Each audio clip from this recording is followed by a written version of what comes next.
All right, stay with us. Lots more coming from Canton at the Hall of Fame induction ceremonies. You're about to meet the class of 2004. Stay with us. ESPN's coverage continues right after these important messages.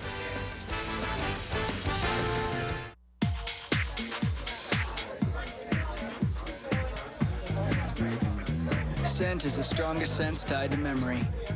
How will you be remembered? Red Zone Invisible Solid has a controlled release scent system, so it's the longest lasting Invisible Solid from Old Spice. So you smell great all day and all night. Red Zone Invisible Solid in 4 long-lasting scents. Stay in the zone. Hey, Mr. Rodriguez, big game tonight, huh? Hey, A-Rod, MVP, right? New York, pressure, no sweat. That's why Speedstick 24/7 has patented sweat and odor fighters for maximum protection 24/7. Whoa, A-Rod, gotta hate homers. For every New York minute of your 24-hour day, there's Speedstick 24/7. So, Alex, just one home run tonight? Tough town. Speedstick 24/7, maximum protection 24/7 by Menon.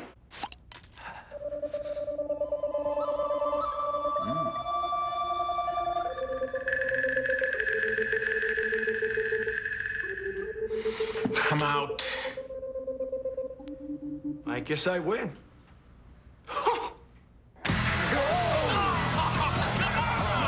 Funny how a quality beer can turn a bad hand into a winner. Ooh, Samuel Adams, always a good decision. Oh, you must be having a boy. What do you do, huh? I'm not pregnant. You're not? No. Why? Thank you? Me? Yes, thank you. Girl, come on. Amazing what a simple thank you can do. Introducing Thank You from Citi, a new kind of rewards program. Easy to earn, easy to redeem. That's a card you can count on. SportsCenter is going old school, and your favorite anchors are back on set. Camera loves me, I love the camera right back. SportsCenter Old School begins tonight at 11 Eastern with Dan Patrick welcoming back Craig Kilborn on ESPN.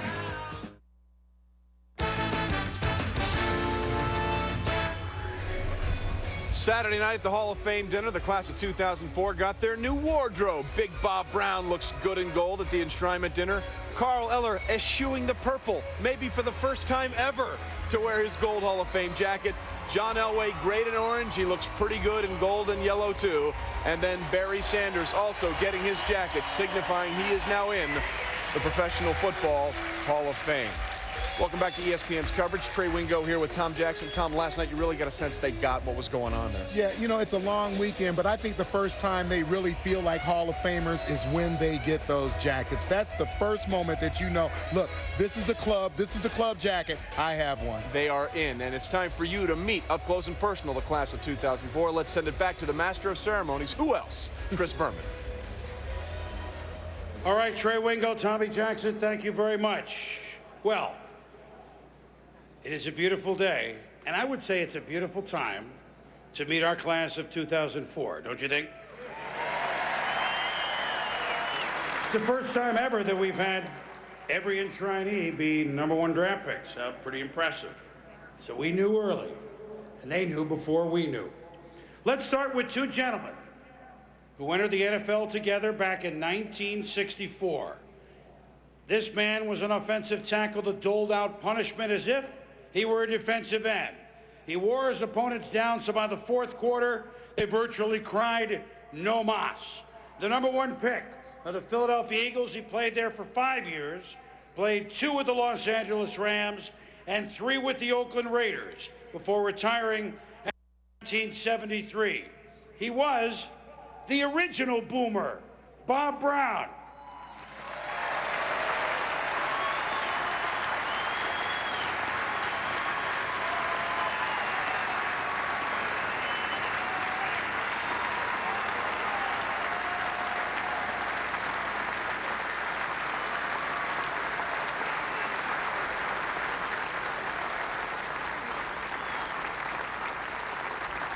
He went face-to-face with Bob Brown many, many times. And frankly, he was a force that nobody was eager to face. the number 1 pick of the Minnesota Vikings in 1964. For 15 seasons there, he spearheaded the famed Purple People Eaters from his defensive end spot. In all, now check this out, an 11-year span from 1968 to 78, 11 years, the Vikings won 10 NFC Central Black and Blue division titles. He is a big reason why. Carl Eller.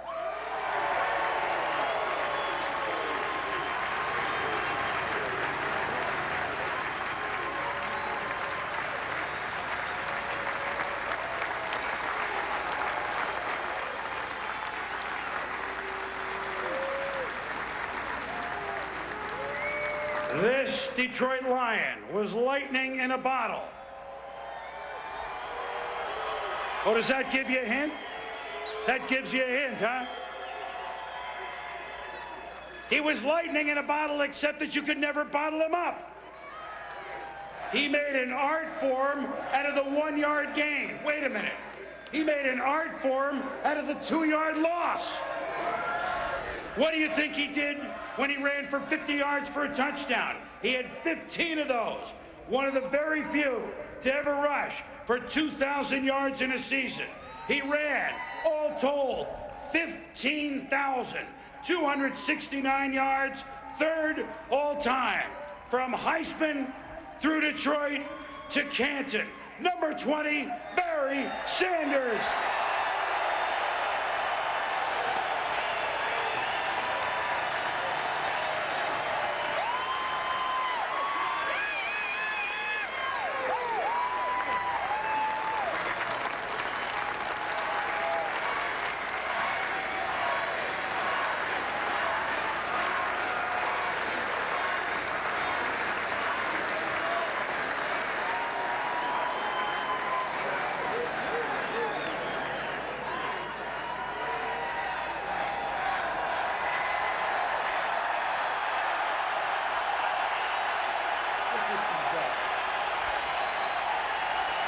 There are a few of you in Denver who might, just might, remember this man.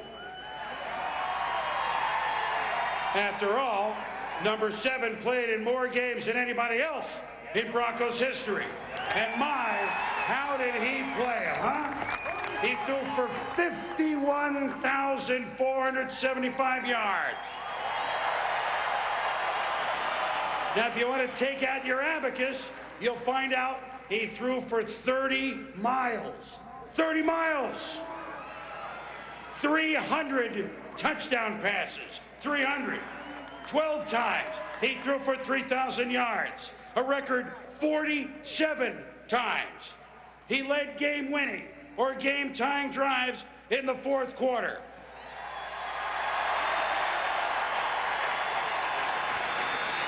I think one was the drive. I think so.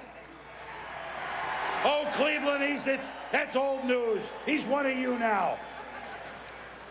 Did I mention 5 Super Bowls, including wins in Super Bowls 32 and 33?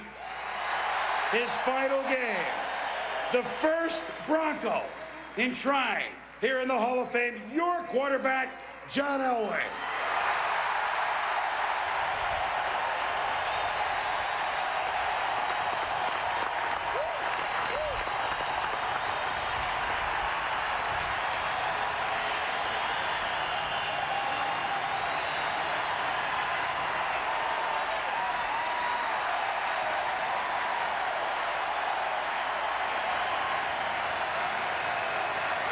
Ladies and gentlemen, this is your class of 2004. How about it?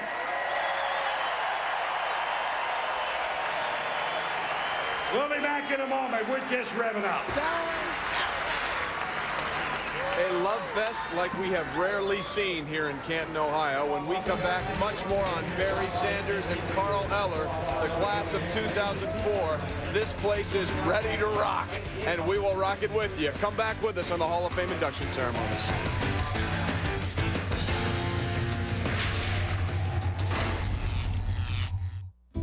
Oh, my back. Need some help? Yeah.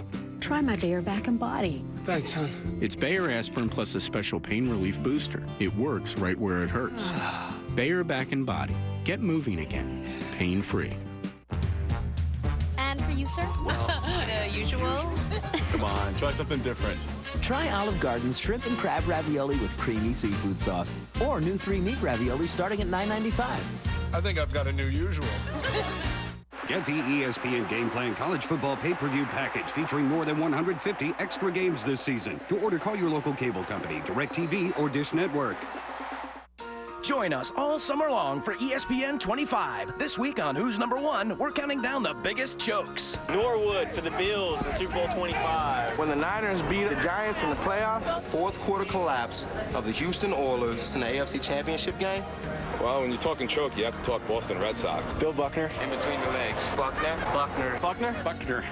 Who's Number One? Right after the headlines. Every Tuesday night, 7 Eastern on ESPN. ESPN 25, presented by Gatorade Thirst Quencher. I moved to Earthlink because I need answers fast.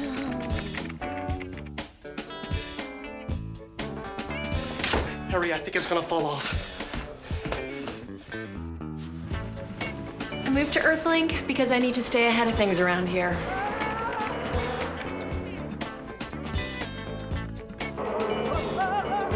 Speed up your internet with Earthlink Dial-Up featuring Earthlink Accelerator. Call 1-800-217-0702 and get 6 months of dial-up service featuring Earthlink Accelerator at half price. Web pages load up to 5 times faster than regular dial-up, so you get what you want faster. You also get tools to help block all the stuff you don't, like pop-ups and spam. I moved to Earthlink to keep up with him. Get 6 months of dial-up service featuring Earthlink Accelerator at half price. Call, go online, or visit these retailers. Move to Earthlink. It revolves around you. Well, the Hall of Fame induction ceremony is just part of a great day of sports on ESPN. Sunday Night Baseball coming your way, 8 o'clock in the East between the Cubs and the Giants. The Cubs lead the wild card race. Giants trying to get back in there. Sunday Night Baseball, 8 o'clock in the East on ESPN. But it's not about baseball in Canton, Ohio. It is about football as we are overhead looking at Fawcett Stadium getting set to talk more about the class of 2004. Back to the master of ceremonies, our own Chris Berman. Welcome back, everybody, to Canton, Ohio. The Purple People Eaters of the Minnesota Vikings devoured opposing offenders, I should say. They devoured everybody, you know what I mean. And this man at left defensive end ate a lion's share, and a Bears share, and a Packers share, and I think you get the rest of the story. He was fast. He was ferocious. He was to be feared. Sometimes when you draft a local player, if you're a football team, you do it for sentimental reasons. When the Vikings tabbed Carl Eller, number 1, from the University of Minnesota in 1964, there was nothing sentimental about it. Have a look.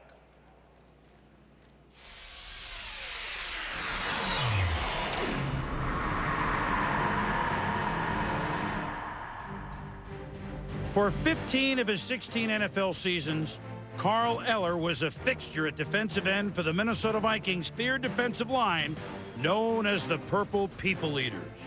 A first-round pick out of the University of Minnesota back in 1964, Eller had his choice of staying in Minnesota to play for the Vikings or become a Buffalo Bill in the AFL. He opted to stay in the Twin Cities, and he became a starter in his very first season. In his 5th season, Eller helped the Vikings reach prominence, and Minnesota won their first of 10 division titles.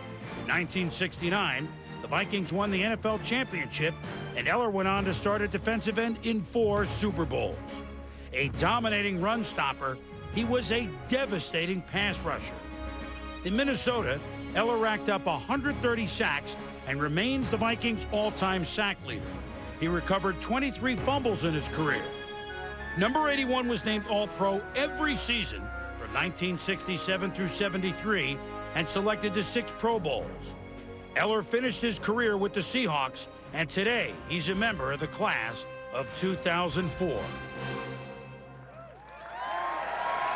That's some pretty scary stuff, isn't it? Like father, like son. Carl's presenter is a history major at the University of Minnesota. He's got a pretty good history with him, too. To present Carl Eller, his son, Regis Eller.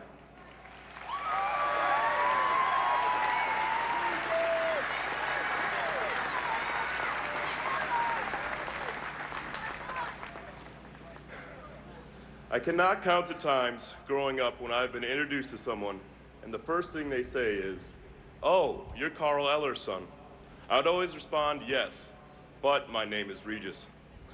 Like many other sons of renowned people, I have tried most of my life to distance myself from simply being my father's son, to be recognized for myself. However, when my dad honored me by asking me to be his presenter and give this speech, I started to think about who my father is and what I am distancing myself from. I began to recall my childhood memories and what I believe are indicative of the Carl Eller I have been fortunate enough to call my father. My dad taught me that it's okay to take risks, as evidenced by his acting career.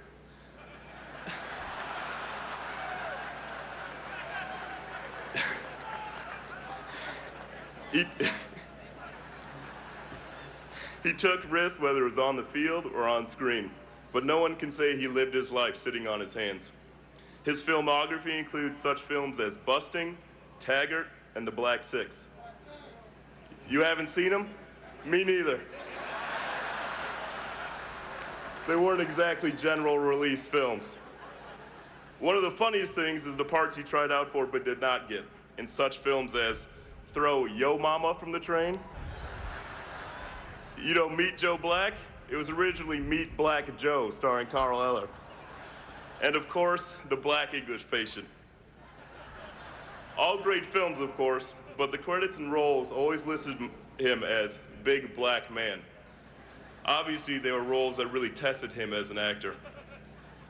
My dad didn't always take himself seriously, thank God, but he definitely took his roles in life seriously. My dad operated a drug treatment center for many years, and I remember how important his clients and their sobriety were to him. As a kid, I did not understand when my father would come home from work, emotionally distraught and unable to interact with me. My mom would explain it. A client of my dad's rehab center, who had been making good strides towards sobriety, had inexplicably left the program prematurely. My dad would be visibly shaken in fear for the patient. Dad took this as a personal failure, and it resonated through him. However, he wore his disappointment on his sleeve because it was impossible for him not to. However, he would never give up, and he relentlessly attempted to get that client back into the program as if fighting for his own sobriety.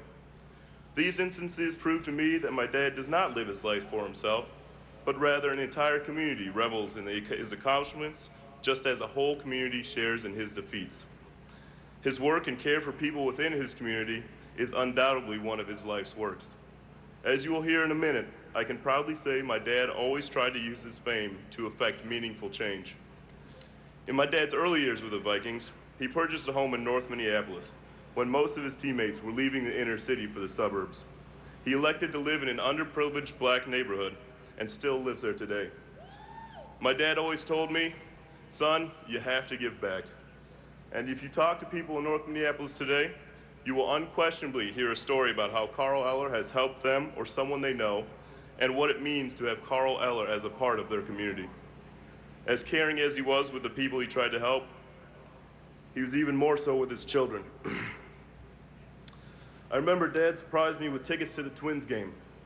On our way back from the game, a woman ran a red light and hit us directly on my side. The first memory I have of the accident is my dad holding my hand, telling me everything was going to be all right. But I could see in his eyes how scared he was for me and how badly he wanted to take my pain away. He didn't leave my side the night I was in the hospital or for the next 2 weeks. I will never forget that day. It is the day I truly learned of his love for me, and he shows the same affection with all his children. He has given me a vision of the caring a father should give his son, and a vision of the father I want to be, and everyone should have. So when I think about who my dad is, I realize he is all these things. The struggling actor, the passionate drug rehab counselor, the good citizen, the consummate father, and yes, the football player. So today, if someone asks me, aren't you Carl Eller's son? Instead of saying yes, but, I say yes. Yes, I am. And my name is Regis. Dad, congratulations on a well-deserved honor. Thank you for the opportunity to pay tribute to you. And also, thanks for everything.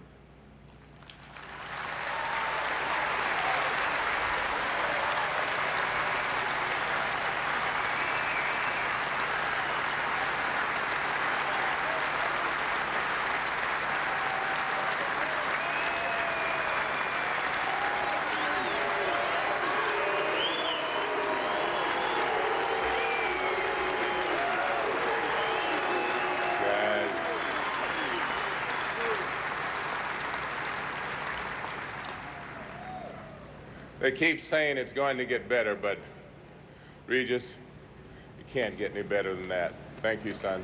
Thank you.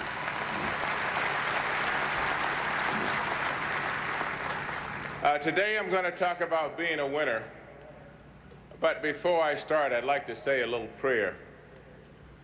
Father, guide my thoughts and words in this glorious day the Lord has made. Stand by my family and me. Keep us close to your heart during this, my finest hour. Amen. My name is Carl Eller, and I grew up in Winston-Salem, North Carolina.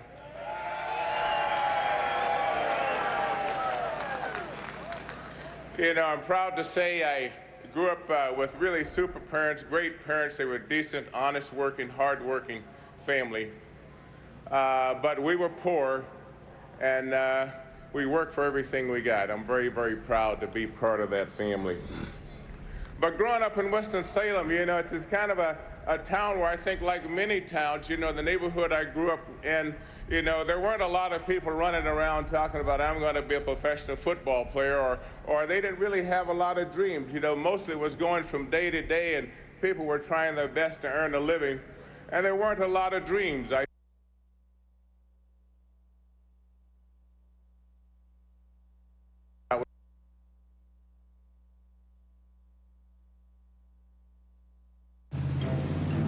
Two more steps, guys. Come on, Mom. You've been to the video store? I was just a really happy kid running around in, of all places, Happy Hill, North Carolina. My father died when I was young, and of course, I was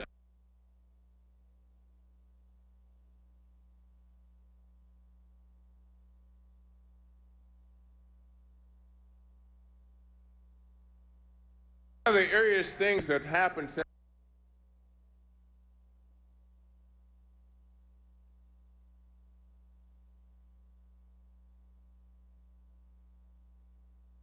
knew me before I even knew what football was. And now I'm going into the Pro Football Hall of Fame.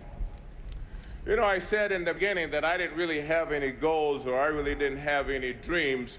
I really didn't until I met my high school football coaches, Ben Warren and Warren Odom, and they started to talk about the possibilities through sport of football. But I had to certainly make some changes with my negative behavior. And they began to believe in me and began to make me believe in myself. I had a lot of teachers that believed in me, but I certainly have to tell you that not all of them did. But football did give me hopes and dreams, and I began to set goals for myself. And through that, my goal was always to be the best, and I always gave my all. Football was great. It was a wonderful arena in which I could use all of my God-given skills.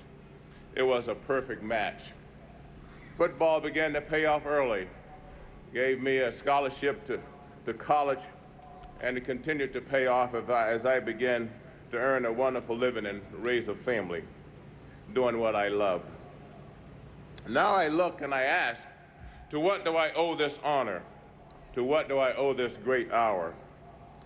I am grateful to many, many people, and of course I have to start with my family, all of them, my entire family.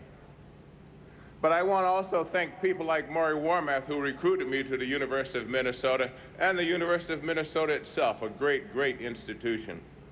Then, of course, there's Max Winter, the owner of the Minnesota Vikings, and Norm Van Brocken, my first coach, and then Bud Grant, of course, the coach which we rose to stardom as the Minnesota Vikings and the Purple People Eaters.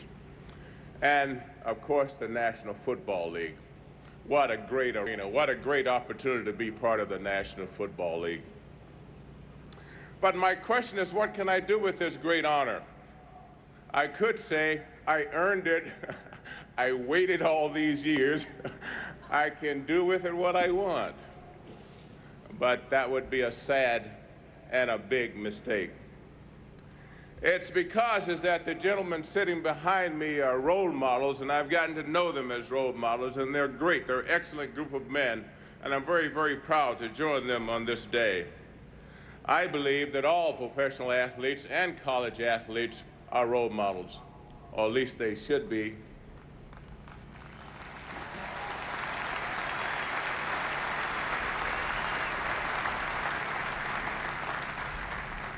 My first role model was a young man by the name of Norman King. He was an athlete going to Winston-Salem State College, and he came by my house one day, and our house is bordered by a fence about chest high. He just leaped right over that fence. He was an impressive guy because he had on this athletic warm-up gear, and I thought, well, how different this young man is from the rest of the people in my community. He had goals, and he had challenges, and he was already on his way in college, and I thought, you know, what a great guy, what a great person to be. I have a question, and I asked a question to what do I owe this great honor, and it's a good one. What can I do with this great honor of being inducted to the Football Hall of Fame class of 2004? My answer is I want to use this platform to help young African-American males to participate fully in this society. I know that we must give young African-American men a message that will lead them in the direction differently where from many of them are headed today. I want that direction to be headed towards the great universities and colleges of our nation, not to the prisons and jail cells.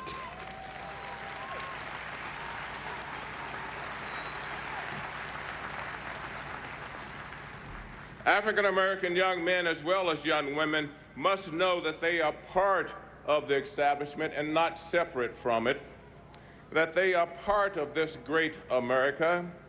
They must know that their parents and grandparents and their grandparents' parents before them helped build this great country.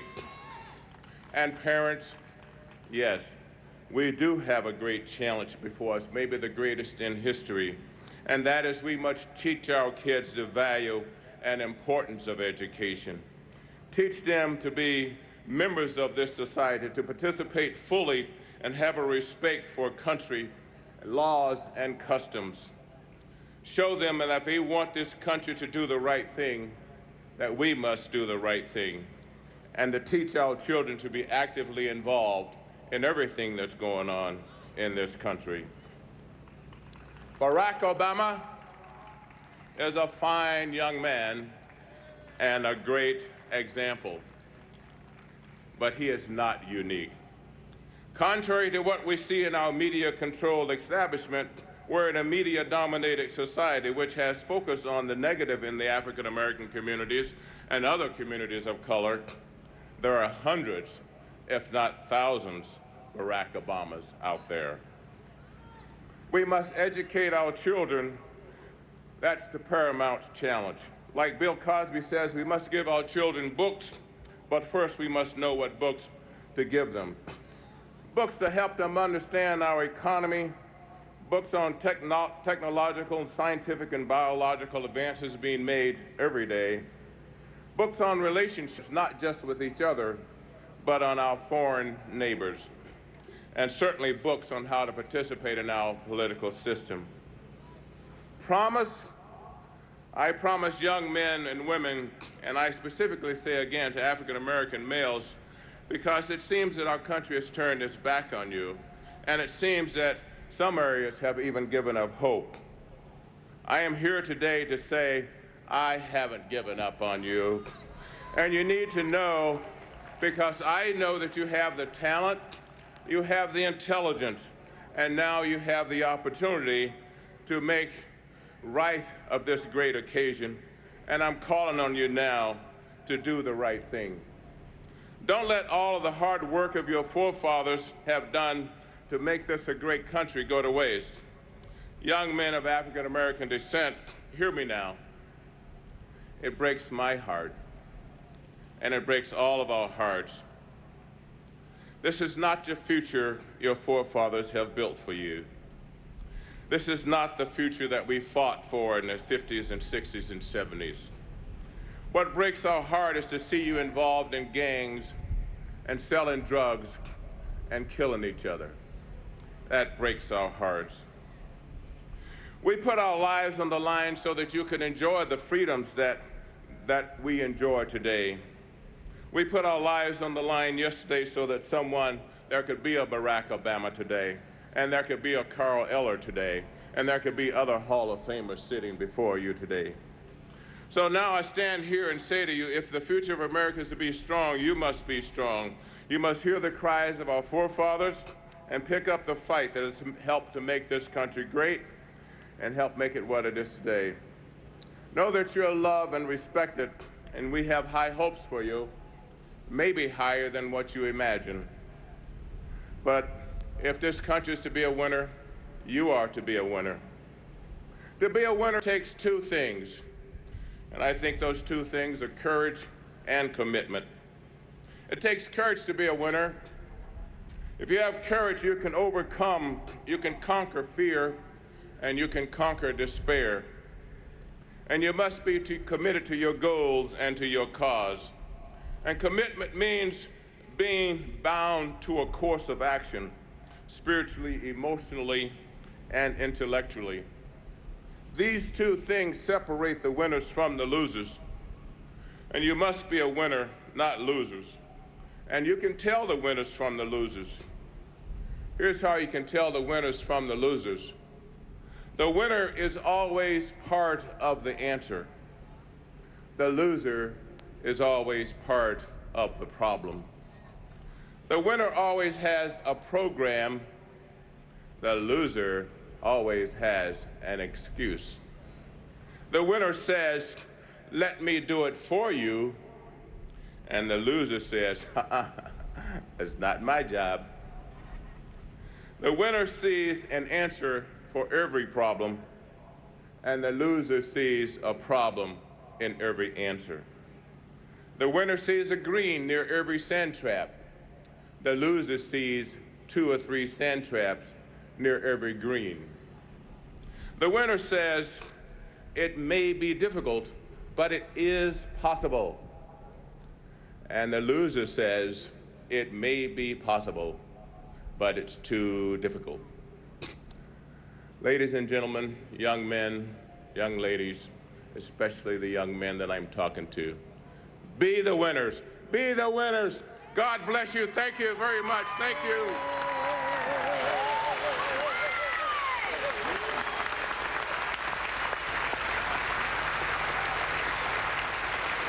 An amazing speech by Carl Eller. So little football involved, yet the crowd responding one last time. Stay with us on ESPN. Lots more coming as we come back to the Hall of Fame. Bob Brown, the offensive tackle, up next. What will he say? What words of wisdom will he have? Stay with us on a very special day. Barry Sanders also coming as well. A glorious afternoon for football here in Canton, Ohio.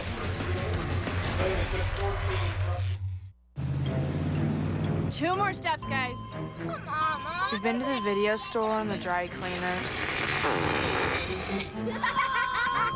I think we've been in the car all day.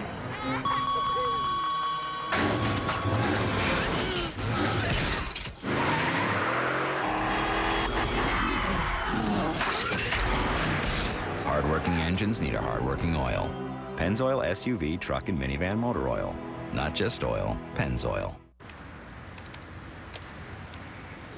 Hey, Jack. I'm getting the league back together. You keyed my car. Yeah, I know. But it's the league. The league. Let's go. Play Fantasy Football League Manager on ESPN.com. Get the league back together. He needs this for the win.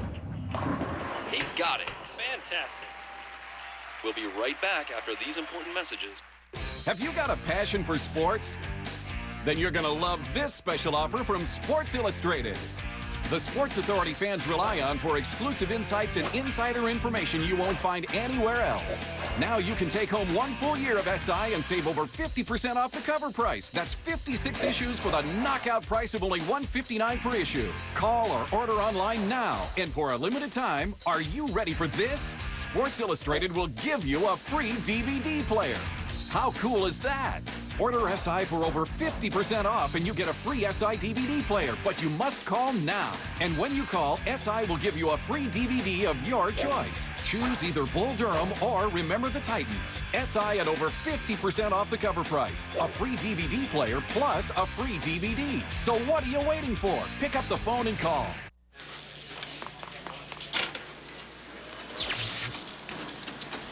Roger. Jack. I'm gonna be a while. Your iguana's in my toilet again, and I found out the hard way. We were afraid to make dinner because we smelled gas coming from the stove. It's electric.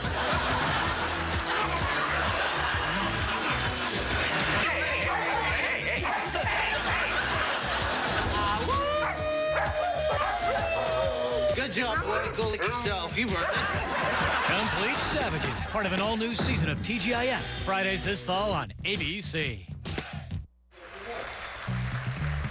ESPN's NFL preseason coverage starts Thursday. The Falcons and Ray Lewis taking on the Ravens. Keep in mind, last season it was the Ravens who took out Michael Vick and really ruined the Falcons season. Falcons-Ravens, Thursday, 8 o'clock on ESPN. Carl Eller now has his bust, and they are ready to take that and put it into the hallowed halls of Canton, where he will forever be remembered as one of the greatest to ever play in the National Football League. Welcome back to ESPN's coverage. Trey Wingo here with Tom Jackson. Tom, so good on the field. We both thought the same thing in listening to his speech. It was not about football, but about life. Yeah, I think we're always surprised when you see these guys, the sensitive nature of their thoughts and sometimes the compassion they have, not so much for football, but for society as a whole. And, you know, what Carl Eller did was make a plea of social consciousness for young black African males to go out, attack life, and try to live out the American dream. You know, I think a lot of times when these guys come to the podium, they realize that this is their one last chance at having the stage, having the microphone. What's most important to me? And we found out that what's most important to Carl Eller is young black African males, and he mentioned women as well. Absolutely. In this country going forward and becoming part of America. Football only the conduit that started him on his life journey. No That's right. question about it. Well, stay with us. Lots more coming here from Canton. Up next to speak, Bob Brown. What will he share with us about his life in and outside of the National Football League? We're coming back to Canton. You come back with us. The clock will continue to run. 4th down, seconds remaining.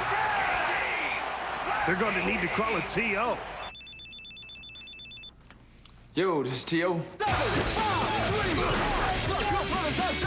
Game Informer calls it the one football game you must have. Yeah. And IGN says it will own your soul. Get ESPN NFL 2K5 from ESPN Video Games. Hey, how'd you get this number? Rated E for everyone. I want another championship so bad, it hurts. It hurts my elbows, my knees, my wrists, but I work through it. With the new Icy Hot Sleeve. Introducing the new Icy Hot Sleeve, joint-hugging pain relief you wear. The new Icy Hot Sleeve surrounds painful joints with concentrated medicine that goes on icy to dull the pain, then gets hot to relax it away. When you work at something so hard it hurts, get the new Icy Hot Sleeve, hard-working pain relief. We're bringing back some of SportsCenter's original anchors. The camera loves me, I love the camera right back. SportsCenter is going old school, and your favorite anchors are back on set. I don't like everybody looking at me like an idiot. SportsCenter alumni are back in Bristol for a return engagement. SportsCenter Old School begins tonight at 11 Eastern with Dan Patrick welcoming back Craig Kilborn on ESPN. There's nothing more exhilarating than watching a world-renowned competition with unrivaled appeal, featuring popular superstars such as Michael Owen, Alan Shearer, Thierry Henry, Juan Pablo Angel, and Ruud van Nistelrooy. These top players and all your other favorites can only be watched here. Barclays English Premier League soccer action can be seen on Dish Network season ticket. Now playing on pay-per-view, Along Came Polly. Cute. The most cautious man in the world meets a reckless woman. I'm going to ask Polly Prince on a date. And decides to risk it all. Since we've been together, I felt more physically sick than I have in my entire life. Plus, when you order Along Came Polly on pay-per-view, stay tuned after the credits to learn how to get a free movie cash ticket to Meet the Fockers, coming to theaters this holiday season. Good things. Ow! Along Came Polly, now playing on pay-per-view. Well, in what could be a critical game for the NL wildcard, Sunday Night Baseball, Sammy and the Cubs taking on Barry and the Giants. Cubs lead the NL wildcard right now. Giants looking to change that. Sunday Night Baseball coming your way, 8 o'clock in the East on ESPN. Football, the story in Canton, the pictures of Fawcett Stadium, and the throngs of Elway fans ready, courtesy of the Goodyear Tire and Rubber Company and its fleet of airships, reminding you to enjoy the drive on Goodyear's new Assurance tires. Enjoy the drive and enjoy Chris Berman back at the podium, our master of ceremonies. All righty then. Welcome back to Canton, Ohio, everybody. It all began for this man right up the road a piece in Cleveland, Ohio. At the University of Nebraska, he was voted College Lineman of the Year at guard. But in the National Football League, with the Philadelphia Eagles, the Los Angeles Rams, and the Oakland Raiders, offensive tackle was his home. And there was nothing hospitable about it. His coach in Los Angeles and a Hall of Famer himself, the late George Allen, certainly knew, quote, at his best, no one was better than Big Bob Brown. Take a look.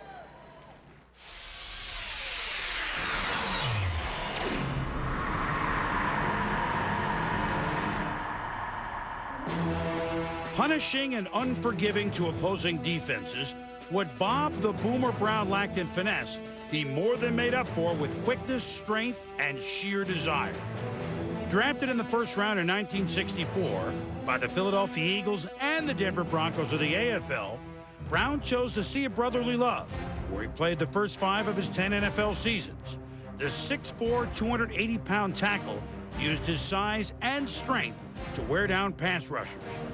Despite a knee injury early in his career, Brown was All-NFL 7 of his 10 seasons. 3 times he was the NFC's Offensive Lineman of the Year. In 1969, Brown was traded to the Los Angeles Rams and was part of an offensive line that allowed for what was then a record-low 17 sacks. He was named to 6 Pro Bowls, 3 as a member of the Eagles, 2 with the Rams, and once in his 3 seasons as an Oakland Raider. Described by his teammates as larger than life and one of a kind, Bob Boomer Brown joins the class of 2004.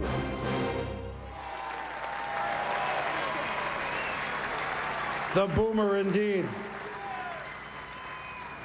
Bob, as you just saw, and you only got a glimpse of it, you should hear the stories we've been hearing for 3 days. I mean, we're not hearing the good ones either, okay? Bob was one tough player, but his presenter sure doesn't back down from him. He's a civil litigator at the Los Angeles City Attorney's Office. He also happens to be his son, Robert Brown Jr.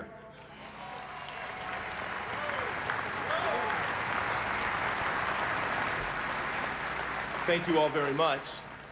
It hardly seems fair that I have to follow Regis and Carl Eller. That was a fantastic speech. But before I get started, let me share something with you.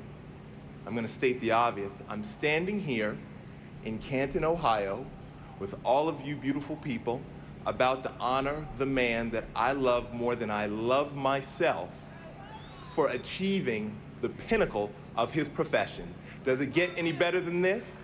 The answer to that is no, it does not. It truly does not. As Mr. Berman just mentioned, my father's journey started just across the road here in Cleveland, Ohio, as an overweight 8th grader decided that he wanted to play some football. Well, by conventional standards, he came to the game late. He didn't receive much support and encouragement, and as a matter of fact, in many quarters, that decision was met with ridicule. But that was fine, because he wanted to play football, and so that's what he did. Now, in the early going, because he did come to the game late, he took his lumps. He was knocked down with players with more experience, but that was fine. It was hard, but it was fair. Each time he was knocked down, he got back up, because even then, he possessed an almost unnatural determination, a competitive fire, and a competitive nature that was second to none. And so he labored on. And then something happened. He got better. By the time he got to East Tech High School in Cleveland, he was a standout. By the time he got to college, perennial All-American. Then by 1964, it was time for the big show, also known as the NFL. By dint of his hard work, his discipline, and his commitment, his football and athletic skills had long since caught up to his tremendous heart, and the Boomer was born, and the Boomer was ready to play. He was ready. And let me tell you folks, please believe me when I tell you, he was a sight to behold. 6 feet 4 inches, 295 pounds of sheer mayhem. As an offensive lineman, he could do it all. And what's more, he could do it all in devastating fashion. For those of you all out there in the audience who know and understand the intricacies of line play in the NFL, he could lead sweeps, he could track block, fold block, area block, cross block, you name it. He could take his man inside, outside, straight back, or straight down. All you had to do was tell the Boomer what you wanted, and he would give it to you. The only way I can describe his style is to say that it was beautifully relentless. He was a wondrous blend of speed, power, agility, and quickness. Always on the attack, always making contact, always inflicting punishment, pure, unadulterated, unbridled intensity and aggression for 60 minutes, play in, play out, no rest, no relief. And for all of his athletic and football skills, that isn't even what impresses me most.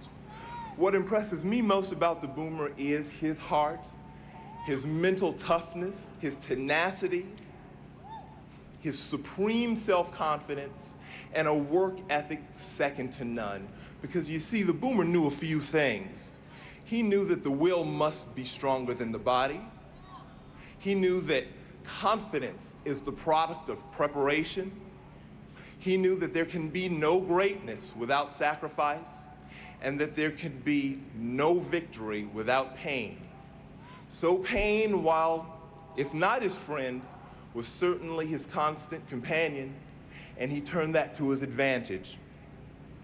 He used it as a way to test the limits of his endurance, to constantly push his body beyond his limits. I'm hurt, but I'm gonna run another wind sprint.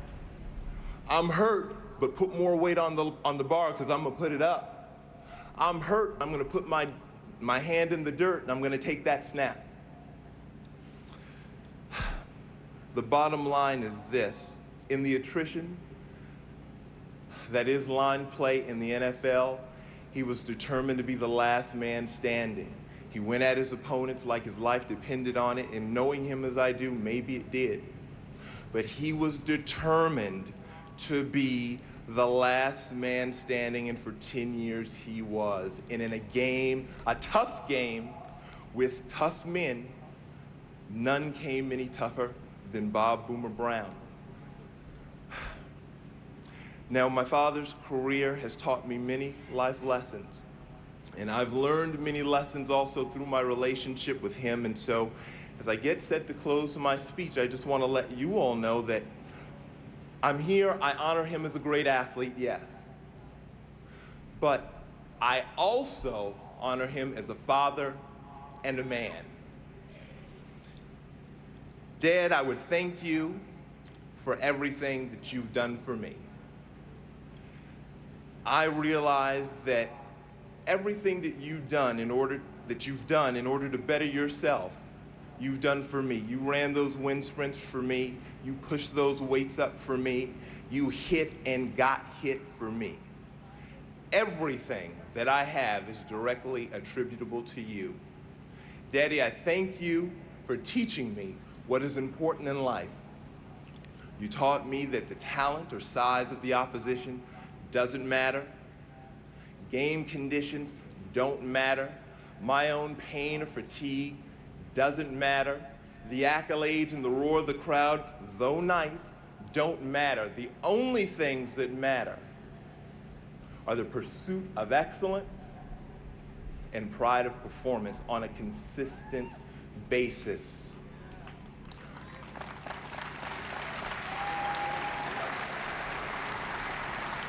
Daddy, I thank you for being the ultimate role model for me. As we sit here today or stand here today, this has been the culmination of a long journey.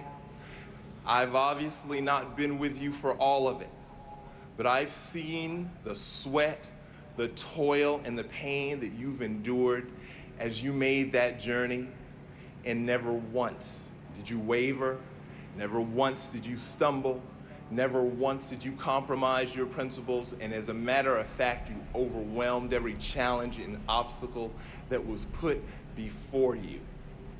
For me to say that I'm proud of you does not do our relationship justice, it does not do you justice, and it is a gross understatement. At the age of 37, I regard you with the same awe and admiration as I did when I was 7. You've set the bar very high, and I probably will never reach it, but I aspire to be the man that you are. And let me thank you once again for allowing me to not just share in this moment, because it would have been enough for me just to be here, but to actively participate in it and to hold the door open for you as you cross into the threshold of immortality. I will now tell you publicly what I have told you privately many times. Before you there was none, after you there shall be no other. I admire you, I adore you, I respect you, and I love you.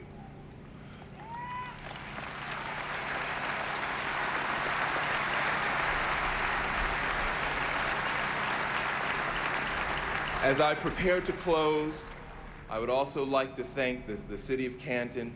I've been overwhelmed with the welcome that I've received. The warmth and the kindness has truly touched my heart. You've embraced me and my family, and we certainly embrace you right back. As far as I'm concerned, Canton is my adopted home. I would also like to take this opportunity to thank the NFL alumni here for again welcoming us with open arms. I hope I've not embarrassed myself too badly in approaching all of these great players. I have to say, however, that it has been extremely intoxicating to be in a room with so much greatness. And I'd like to thank them as a fan of the game for their athletic performances.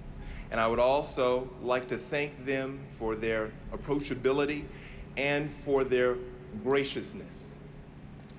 As far as I'm concerned, on this stage, we have the greatest athletes, I'm not just talking about football, of any era. Without further ado, however, let me get back to the best football player I have ever seen in my young life. Member of the class of 2004, 7-time All-Pro, 3-time NFL Lineman of the Year. The best offensive lineman I have ever seen. My father, and I like that so much, I'm gonna say that part again. My father, Bob Boomer Brown. Dad, come up here and claim what is rightfully yours.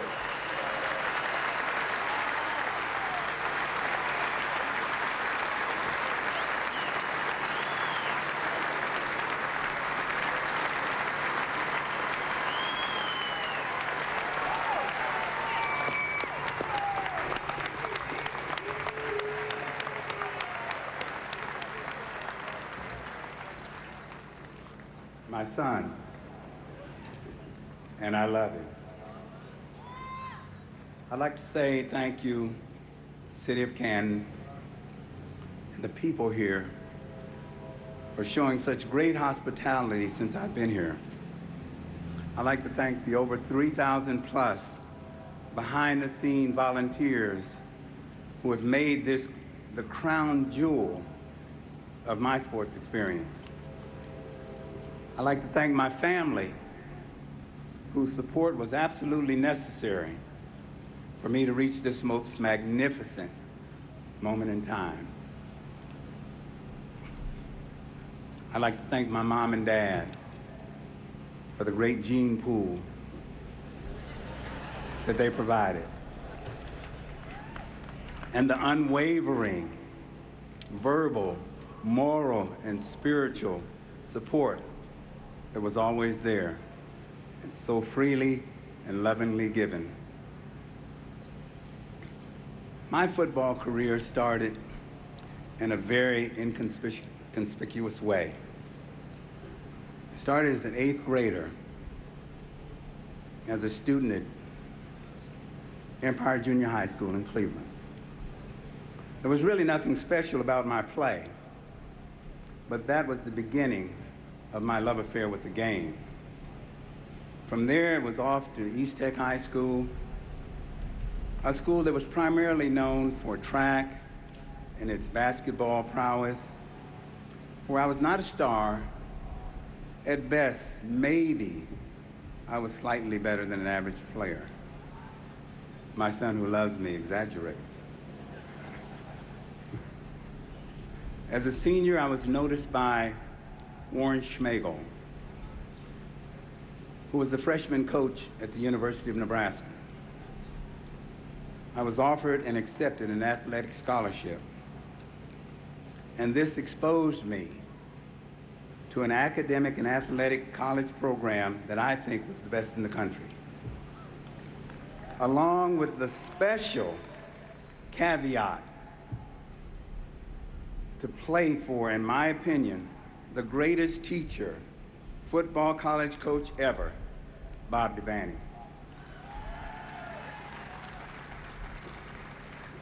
Thus beginning my pro football journey. I signed with the Philadelphia Eagles in 1964, where Joe Kuharich was not only my head coach, but he was also like a second father to me, a man I respected and I loved. My line coach in Philadelphia was Dick Stanfeld, who has also been nominated to this Hall of Fame. And I hope one day he will be enshrined. Coach Stanfeld was an all-pro guard for the Detroit Lions and an absolute genius tactician of line play. He encouraged my super aggressive DEFCON 5 style. And he helped me to develop my unorthodox line stance. As a rookie, I brought to the Eagles the desire to win, the need to be the best, and uncompromising work ethic to accomplish both. Coach Stanfield taught me how to take the talents that I brought to the Eagles and forged it into a workable tool that ultimately placed me here today. My next stop, the Los Angeles Rams, which gave me an opportunity to play with 3 future Hall of Famers. Offensive guard Tom Mack, defensive tackle Merlin Olsen, and defensive end Deacon Jones. What really made the Ram experience so good was that every day I had the opportunity to work with and against arguably the greatest defensive end ever, Deacon Jones. Each day I knew I had to bring my A game to practice. And I also knew that working against a great defensive end like Deacon would surely help me develop my abilities to become a better offensive tackle. My thinking being, if it doesn't kill me, the process will certainly make me stronger. I'll say a special thank you to Deacon, because what he did helped lead me to this very fantastic place. I love you for it. I love you for it.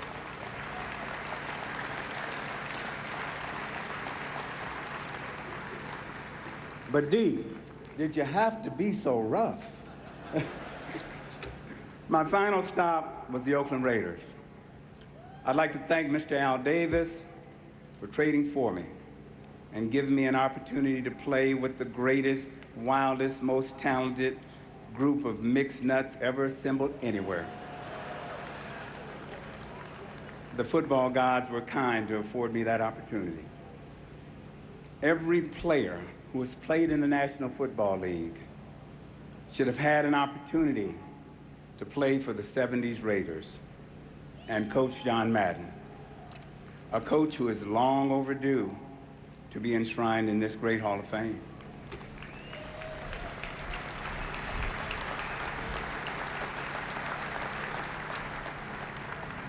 Coach Madden and my Raider teammates made the closing out of my career a wonderful, crazy, happy time for me.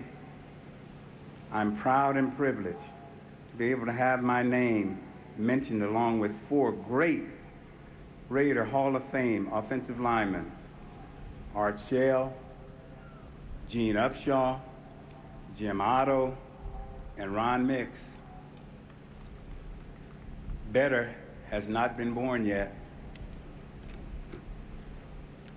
I can't begin to express the honor and pride that I feel to have been associated with these men. To my new Hall of Fame brothers, I became a player, but I've always been a fan. All you guys are heroes to me.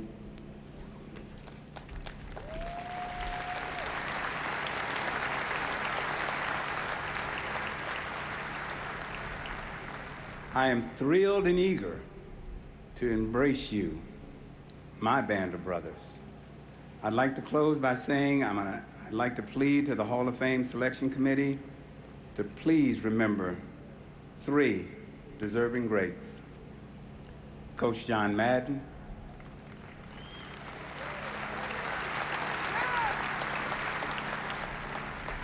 Claude Humphrey of the Atlanta Falcons, defensive end extraordinaire,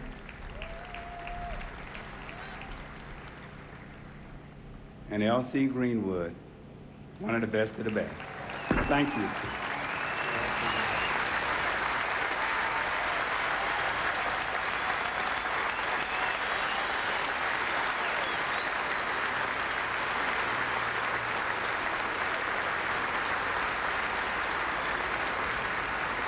Well, some amazing words from Bob Boomer Brown, as once again thinking of things besides football, Tom, and also mentioning some other people that probably should be in the Hall of Fame making his case for him. Such elegance from two guys that battled on the trenches. Yeah, it's amazing the wisdom that's down in the trenches. But I think when you listen to that speech, he talked about family, he talked about that long journey. The line that I love the best in that speech, my super aggressive DEFCON 5 style with which I played offensive tackle. And he taught it to Art Shell and Gene Upshaw in that year with the Raiders, and they started to do that same thing we saw in the video. Punch in the gut was a whole different game after that, redefined the position of offensive tackle. And the first time you played against that style, what happened? Yes, I regurgitated about 3 days after that. I'm telling you, it stays with you. There's no question about it. And we hope you stay with us on the Pro Football Hall of Fame induction ceremony. Still to come, two of the best to ever play at their positions. John Elway, #1 when it comes to wins, and Barry Sanders, who could have been #1 on the all-time rushing list, but he chose to walk away. The mystery is still out there. Maybe we'll get some answers. Come back with us.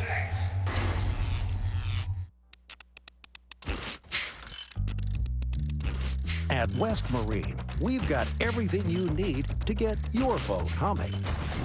It's one of the hottest new products of 2004, and it's available now at West Marine. It's Garmin's fantastic new GPS Map 178C combination fish finder and GPS chart plotter. All the navigation and fishing sonar information you need in full color for less than $830. West Marine, we make boating more fun.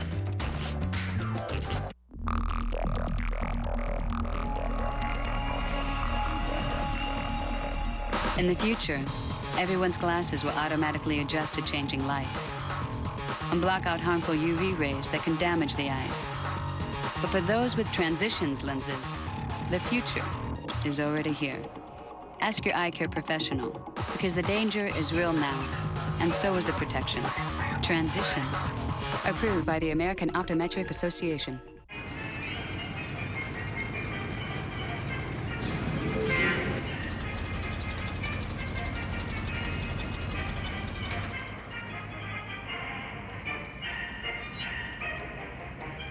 Over here. Curbside takeaway. Just one more thing to love about Outback.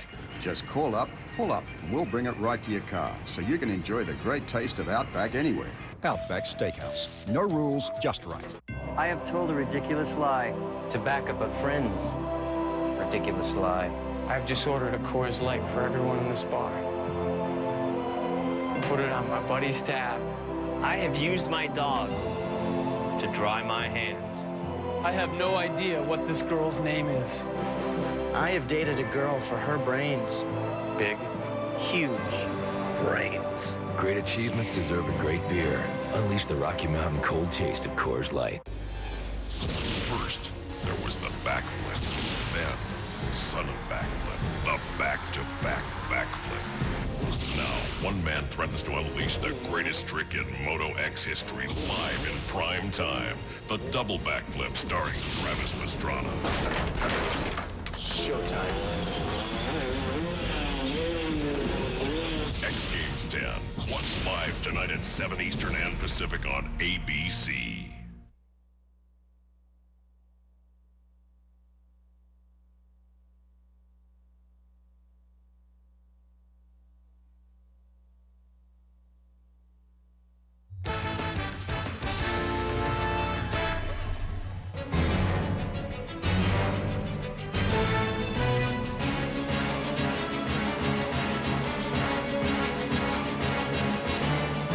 Barry gets the call, sweeps to the right, breaks a tackle to the 25-30. Holy mackerel. Barry up to the races, 30, 20, 15, 10. They'll never get him. Touchdown, Lions.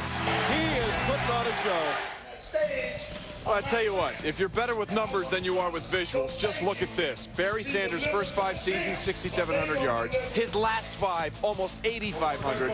In the 5 seasons since he retired from Detroit as a team, the Detroit Lions have rushed for 7,205 yards. What are you trying to say? He's like really, really good, Tom. Trey Wingo here with TJ. You know, the numbers, you just sort of gloss over them.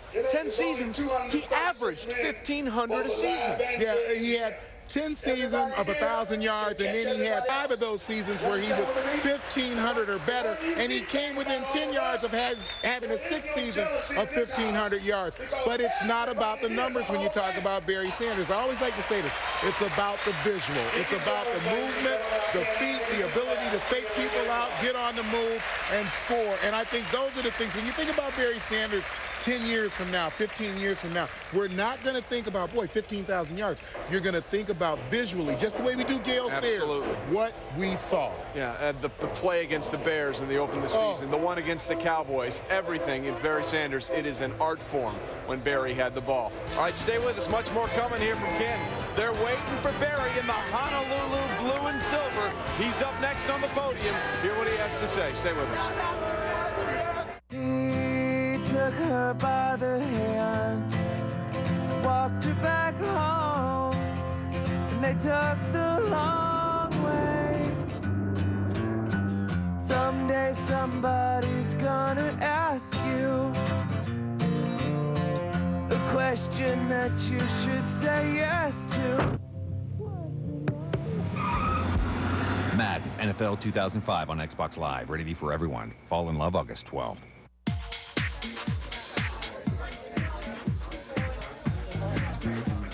Scent is the strongest sense tied to memory. How will you be remembered?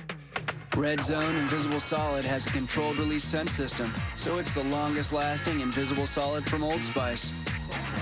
So you smell great all day and all night.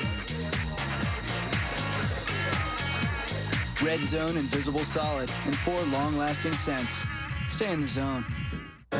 Wouldn't it be great if you could pay off all those high-interest credit cards and get extra cash for you? Call AmeriQuest now. We help homeowners do just that by refinancing their mortgage. You'll get your own personal loan specialist who knows you're more than your credit score. Call 1-800-AmeriQuest now or go to AmeriQuest.com. AmeriQuest, the company that knows you are more. Who has the skill? What a move. And the guts. My goodness. To take home $5 million. Oh. The 2004 World Series of Poker heats up with the main event. And that is it. The field narrows and the intensity burns. On ESPN. The 2004 World Series of Poker main event begins August 17th and continues every Tuesday at 9.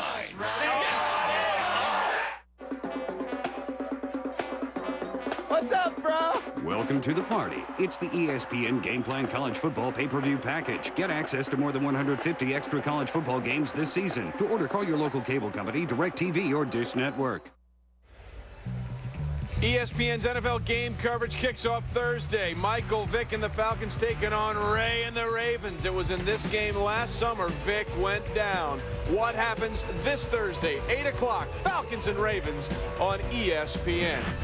Trey and TJ here with you at the Hall of Fame. The class of 2004 hanging outside Fawcett Stadium right now. In just a little bit, they'll be inside the Hall of Fame forever. Chris Berman, our master of ceremonies, down at the podium. Thank you, fellas. Trey, Tommy, and welcome back once again to pro football's greatest weekend. Here at Fawcett Stadium, sold out for our 2004 enshrinement ceremonies. This next gentleman, and I use that term that's understated, just like he was. This next gentleman ran for 15,269 yards. 15,000 yards. That's almost 9 miles rushing. But we know that he ran another 9 miles sideways, backwards, up, down, and around, and through. Yes, he was one of the greatest running backs to ever play the game. But this Detroit Lion had to have the greatest ankles ever. I mean, he had to. 5 1,500-yard seasons, 5. 76 100-yard games, 76. 2 80-yard touchdown runs in one game. One game. That was in 1997. No wonder He totaled that year 2,053 yards. And when you see him in a moment, you tell me, Barry Sanders looks like he could still do it today.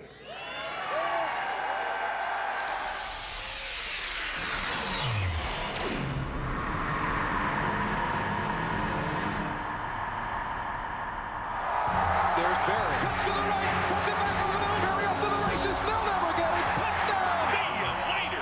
Way back when he's done it again. Electrifying, elusive, breathtaking. All of it was Barry Sanders. He possessed the uncanny ability to stop, reverse direction, and leave even the best defenders in his wake. At 5'8", Sanders made the most of his small stature by running low to the ground, faking out defenders with incredible cuts and bursts of speed. Lions picked the 1988 Heisman Trophy winner in the first round of the 1989 draft. From that very first 18-yard carry, number 20 displayed a glimpse of the franchise player he would become. In his rookie season, Sanders rushed for a team record 1,470 yards and 14 touchdowns. By his second season, he would lead the league in rushing, doing so again in 1994 and for a third time in 1996. And a fourth in 1997. He's well over 2,000 now. They can't take that ball away from him. It was Sanders' most remarkable and memorable season. He was named the league's co-MVP with a league-best 2,053 yards, 11 touchdowns, and oh, by the way, 305 yards more in receiving, placing him second all-time for rushing yards in a season. In each of his 10 years, Sanders was selected to the Pro Bowl and continued to rewrite the record books. He became the first running back to rush for more than 1,000 yards each season, set an NFL record for most consecutive games with 100 or more rushing yards at 14. The first running back with 5 1,500-yard rushing seasons, the first ever to do so in 4 consecutive years. In 1998, Sanders finished the season with 1,491 yards, but on July 28, 1999, Barry Sanders, at the age of 31, walked away from the game, just 1,457 yards shy of Walter Payton's then NFL rushing record. Today, Barry Sanders is a member of the class of 2004.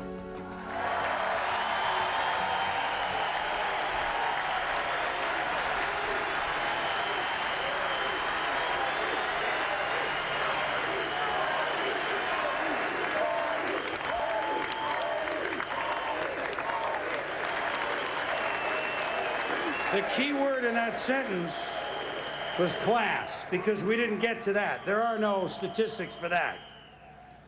He'd hand the ball to the referee when he got in the end zone because it was like, as he always said, and some of the greats before, act like you've been there before and act like you're going to be there again.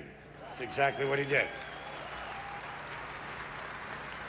Now, I'm just thinking about something. Number 20 for Detroit Lions, okay? You saw Lem Barney earlier. He's a Hall of Famer. By the way, Lem had returns for 4,100 yards. Returns. Interceptions, punts, you name it. Billy Sims, who was here this weekend, I saw him last night, ran for 6,000 something, and his career ended too soon. And then Barry ran for 15,000 plus.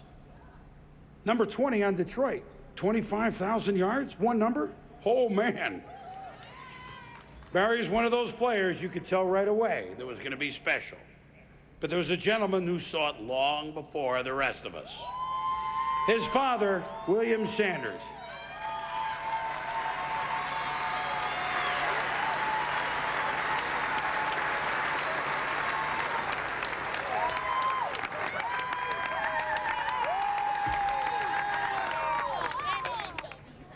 Good afternoon, ladies and gentlemen. As I sat here, I got about a 15-page memorandum I had wrote about Barry, but I was telling John Elway I was going to change my theme. As I sat here, I seen my family. If you want to learn about Barry Sanders, you have to buy Barry Sanders' book.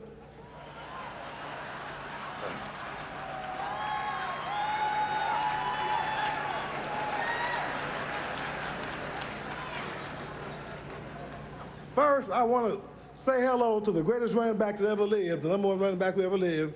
He's not with us today. I think he's with his family in Los Angeles, Mr. Jim Brown. So I want to say hello to him. Yeah.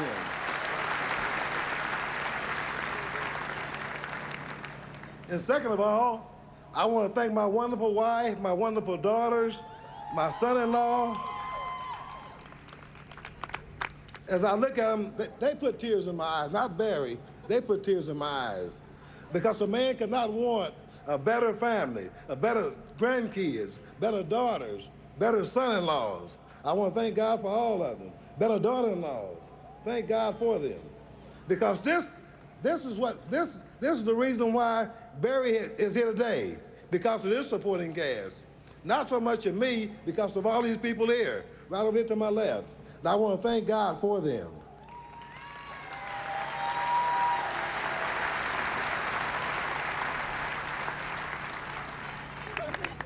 And there's about 3 or 4 families back in Wichita that I want to say hello to. The first family is Jerry Berlin and his wife, Dorothy. Jerry is sick, and I wish him well.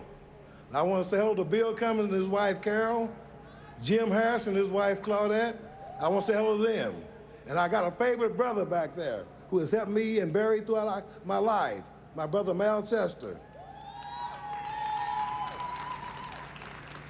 I was supposed to have a 30-second speech. I'm going to make it quick. And now I want to introduce you to the 3rd best running back that ever lived, Barry Sanders.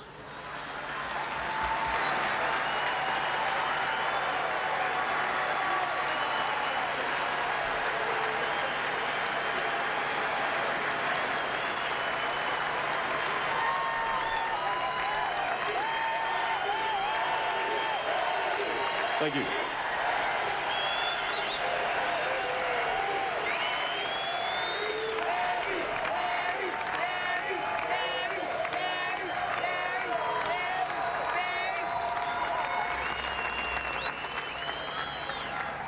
I guess first off, I should thank Billy and Lim for letting me borrow that magic number,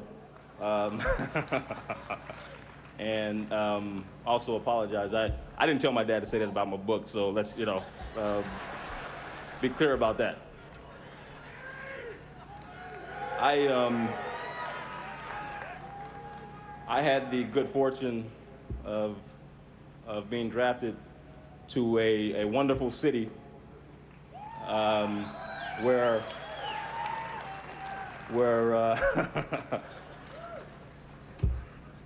where people focus their life around work and business and work and family and worship, and I fit in perfectly there because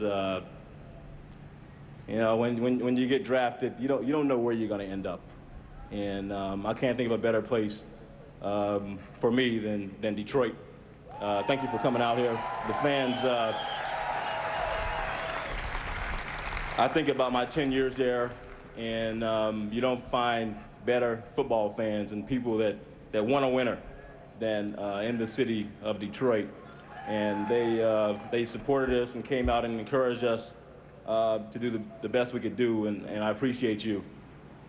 Speaking of Detroit, I think about my first coach, Wayne Fonts, and Wayne is a very interesting person to be around.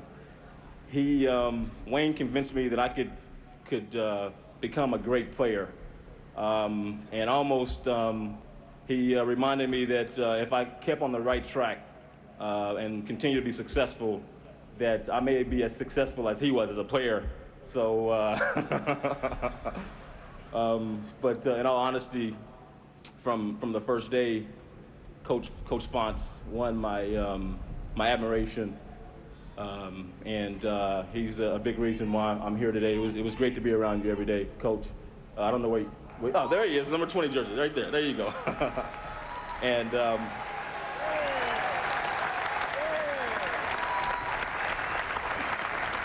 you, Barry. Coach Fonts was supposed to have back surgery And I'm afraid I delayed his pain by having him come here today, but I'm grateful for his presence. And I also played for another coach, Bobby Ross, who I think Coach Ross set a record. The few years he was in Detroit, I don't think he ever left the Silverdome, because he was that serious about the profession of coaching, and I appreciated his guidance. My road, so to speak, to Canton started in a place that a lot of you are probably not all that familiar with. I grew up in Wichita, Kansas, and I have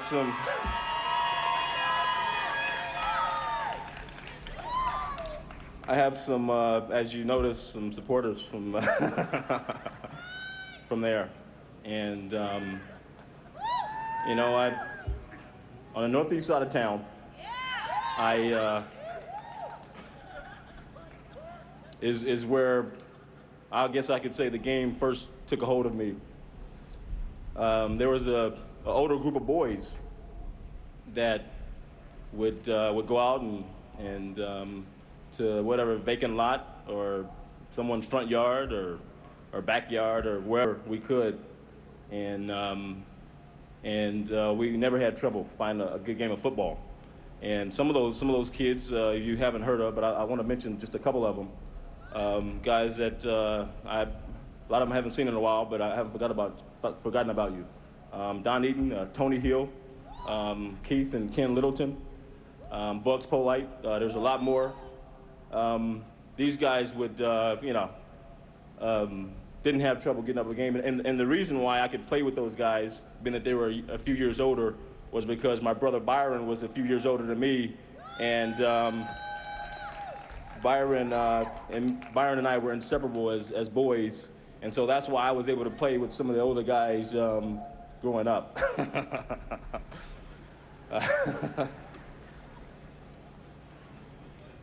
I was fortunate to play with some guys who really wanted to see me do well, and a couple of them are here.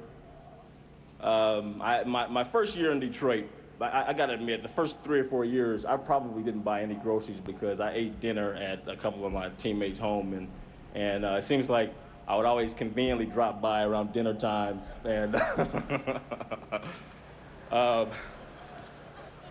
Jerry Ball, thanks for all the advice, even though most of it I didn't ask for,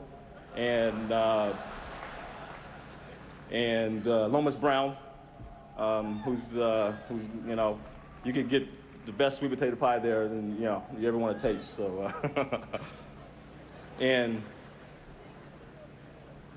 but my favorite of all is probably Kevin Glover, who for all of you young football players out there and young running backs, always make best friends with the linemen.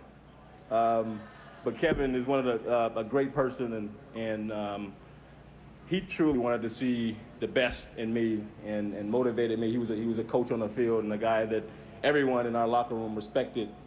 And so I have to give a big thank you to him as well. I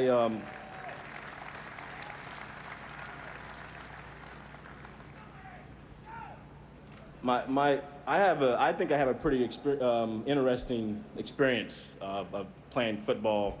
I started playing organized football at the age of 9, and it was something that I felt I had to do.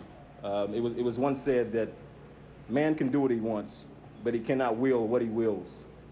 And in a lot of ways, I feel like football chose me. That when I first came in contact with the game, I had to play. It wasn't that I wanted to play; I had to play. And my first year as a 9-year-old was a memorable year for me, because I think that a couple years before that, I'd been bugging my dad about letting me play, and he thought I was too small, believe it or not. And so so he wanted me to wait till I got a little older. And I wouldn't join the team because I went to football practice with an older kid, and I had to join up. There's, regardless of what my dad, I was scared to death of my dad growing up, but let the consequences be what they may, I was going to join the football team. And so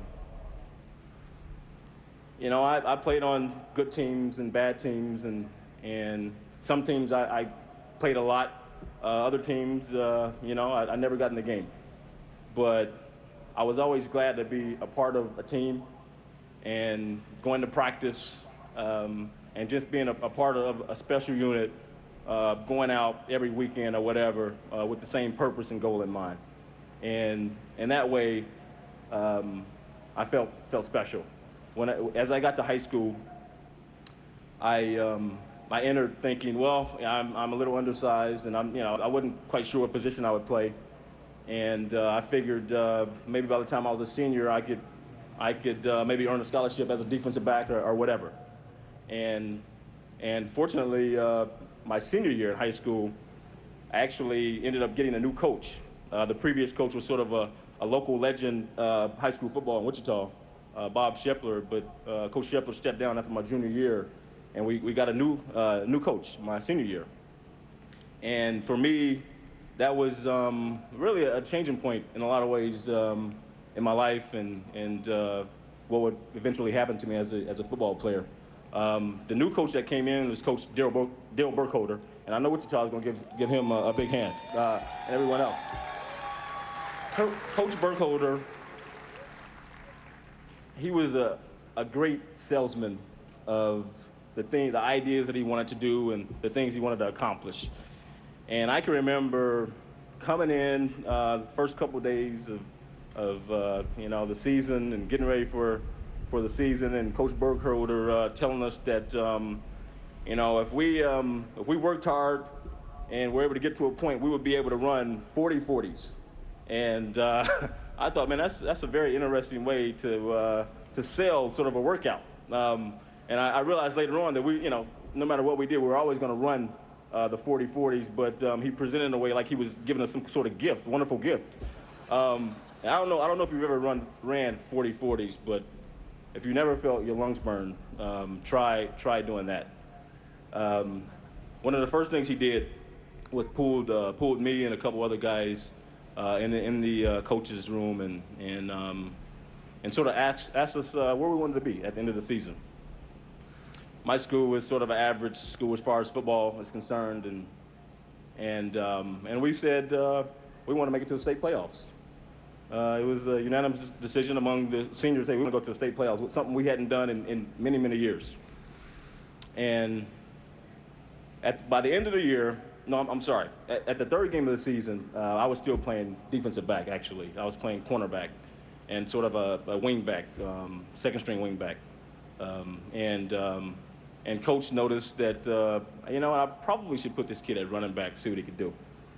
And the fourth game of my senior year, I started at running back, and it was one of the greatest football years of my life, not just because of earning a scholarship at Oklahoma State, but from being around Coach Burkholder, who absolutely loved being around high school kids, coaching football, and just being there on the field, getting ready for Friday nights. He absolutely loved being there. And so he's the type of guy that I would hope that my sons could grow up and play for, someone like him. So I want to thank you, Coach B, for everything.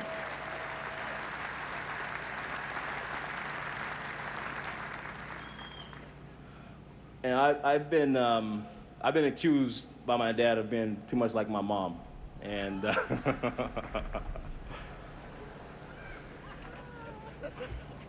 and I don't know what to say about that, but I guess it's a compliment, maybe, I don't know, but my dad has an interesting way of complimenting you, so I take it as a compliment. But I will say that he did pick a good woman. He did pick a good woman. My mom is she is the best person I've ever been around and came in contact with. And but some of the things that she was able to accomplish really have convinced me that she must have a twin or a triplet somewhere around, because after my younger sister was born, the 11th child, she went back to school, and she didn't just go back, she was an honor student. And she became a nurse. She worked, You know, and the thing about it, it always seemed like she was at home. So I'm not sure. And that was way before like correspondence classes. So I don't know how she pulled that off, but thank you, Mother. Now, her only downfall is that she knows nothing about football, and so if you see her, don't even talk to her about it, because you know.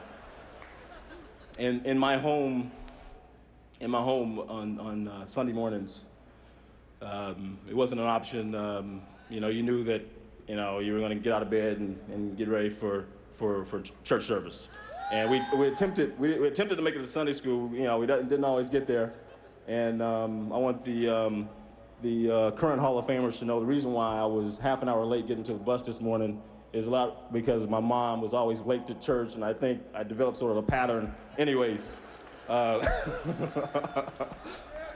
but it was, Sundays were about going to church, coming home to a great meal. That's why I think the twin came in somewhere, because I don't know how you have a perfect meal prepared after you've been at church all day, but you can ask her about that. But come home to a great meal and watch some football. And oftentimes my brother and I, Byron, would slip up the street. It was a street we lived on, had a small incline going up to the, some of my buddies' house where we play football. And Byron and I left home fully knowing that Mother really wanted us to maybe go to church that evening. And so, we would be there with our friends a lot of times in our church clothes, just in case my mother showed up in that station wagon. And fortunately for Byron and I don't know what year the station wagon was, but it couldn't always make it up that hill on my block. And so we got a chance to spend a great Sunday playing with our best friends in the neighborhood, and I guess that takes me to my dad. Yes.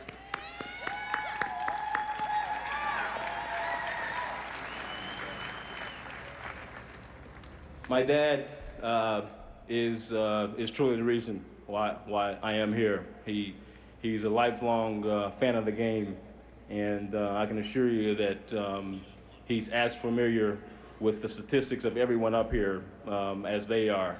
And the only downfall is that he was an Oklahoma Sooner fan, and even when I went to the arch rival, you will be surprised to know that he still rooted for the Sooners. And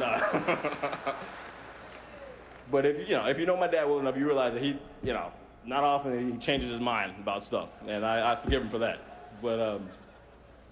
But I can think of the day where I learned a precious lesson from him.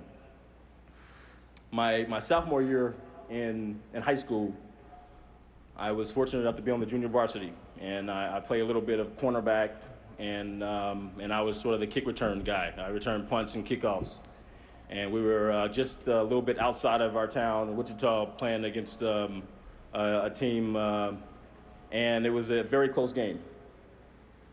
And the fourth quarter came, and I don't remember whether we were up by a little bit or down, but fourth quarter came, it was close, and I was in there catching the kicks, and I wouldn't run up catch the ball.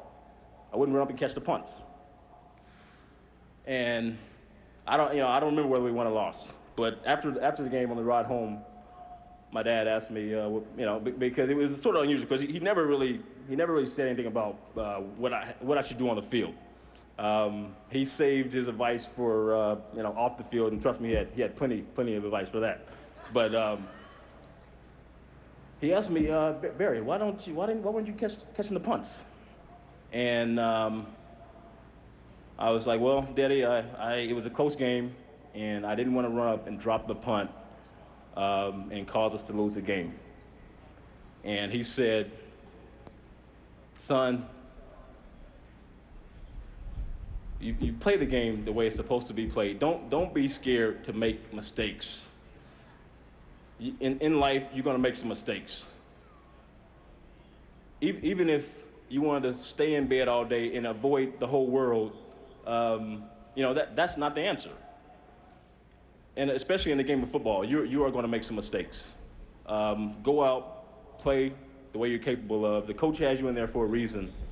He thinks he has confidence in you. And that was some of the best advice I think I'd ever gotten, because, as a young player, you want to do everything right. And, that doesn't always happen that way. As Mr. Berman pointed out, a lot of times I did lose yards on a run. But, it wasn't big for lack of trying. And I can credit William Sanders for that great lesson that allowed me to be a great player and to be here today. So in closing, I want to say to the city of Canton that thank you very much. I've enjoyed every moment. Yesterday's parade was the most incredible thing I've seen. I didn't think you could actually get that many people in this town. And you guys did a great job. And thank you for also preserving the players here, preserving our best memories from the field, preserving them for posterity. So thank you for your time, and I really appreciate it. Thank you.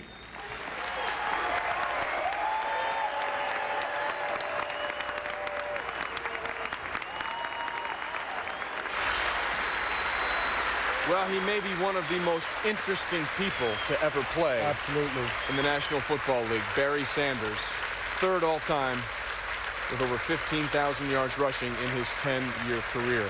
Trey Wingo and Tom Jackson here with you at Canton. Tom, we were both struck by the speeches not only from Barry, but from his father, William Sanders. Absolutely. Two very different individuals, and you wonder how that relationship played out. Well, I think you certainly have a dad who sensed that there was greatness in his son, and however you saw him recognize that in his mind, Jim Brown, the greatest running back of all time, although I think it's clear that Barry Sanders could have put up numbers that would have been unmatched by anybody. But I think the other thing is you saw Barry Sanders, and for people who say we don't know who Barry Sanders is, that's who he is. He is the most unpretentious player maybe in the history of the NFL, a guy who really doesn't like the limelight. You sense that he might be a little bit uncomfortable as he gave his speech, and maybe that's the thing in the end that made him walk away from the game. There wasn't one word of self-promotion in that entire acceptance speech. Not only that, but the self-promotion his father gave, he said quickly, that wasn't me. I didn't tell my dad to do that. That's right. Maybe the humblest man who ever played this game. And by the way, William Sanders thinks he is the second greatest running back of all time. He has stated that before. Didn't state it today. Just wanted you to have that. Well, when we come back, the party is about to start here in Canton, Ohio. There's about 18,000 strong here, ready to celebrate number 7 going into Canton. John Elway, number 1 in their hearts, number 1 in wins as a quarterback. His moment in the sun coming up next. Cholesterol. It comes grilled, fried, slow-cooked, and twice-baked. But did you know it also comes from Mom, Dad, Grandma Ethel, or Grandpa Sam? Your bad cholesterol doesn't just come from food. It's also produced naturally by your body, based on heredity. So, now you know, everyone's bad cholesterol comes from 2 sources, food and family. If you're having a hard time lowering your cholesterol, ask your doctor about the 2 sources of cholesterol. Well, regardless of what the commissioner said today, I did not bet on baseball.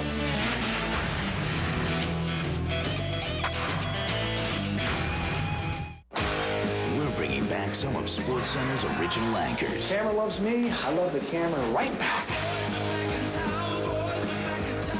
SportsCenter is going old school, and your favorite anchors are back on set. I don't like everybody looking at me like an idiot.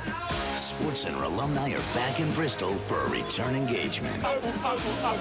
SportsCenter Old School begins tonight at 11 Eastern with Dan Patrick welcoming back Craig Kilborn on ESPN. Sports fans, get the most out of the ESPN Game Plan College Football Package from Dish Network Season Ticket and upgrade to a Dish Player digital video recorder.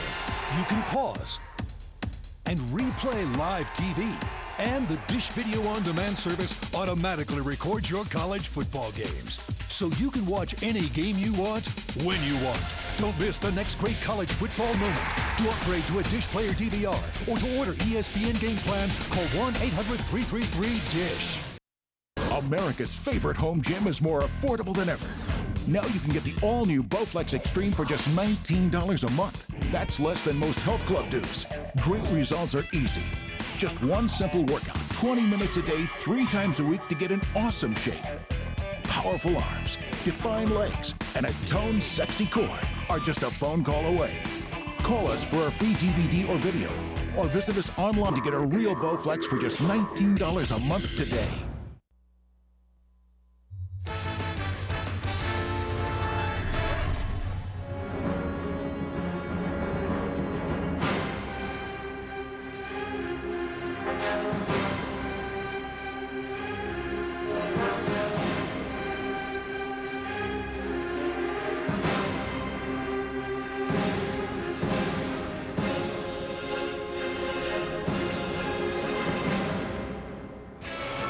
Look, I'm no math major, but if you look at the most Super Bowl appearances by a starting quarterback and John Elway is there, that would indicate that he's been on a pretty good run, finishing with those 2 straight Super Bowl wins, including the MVP of the last game he ever played, Super Bowl 33. Trey Wingo and Tom Jackson back with you as we get set for John Elway's speech, which is why most of the people came today, Yes. Tom. For those people that haven't lived in Denver, didn't play there, can you sort of explain why they love this guy so much? Well, we love John Elway because he lived up to expectations, and I don't think it happens very often.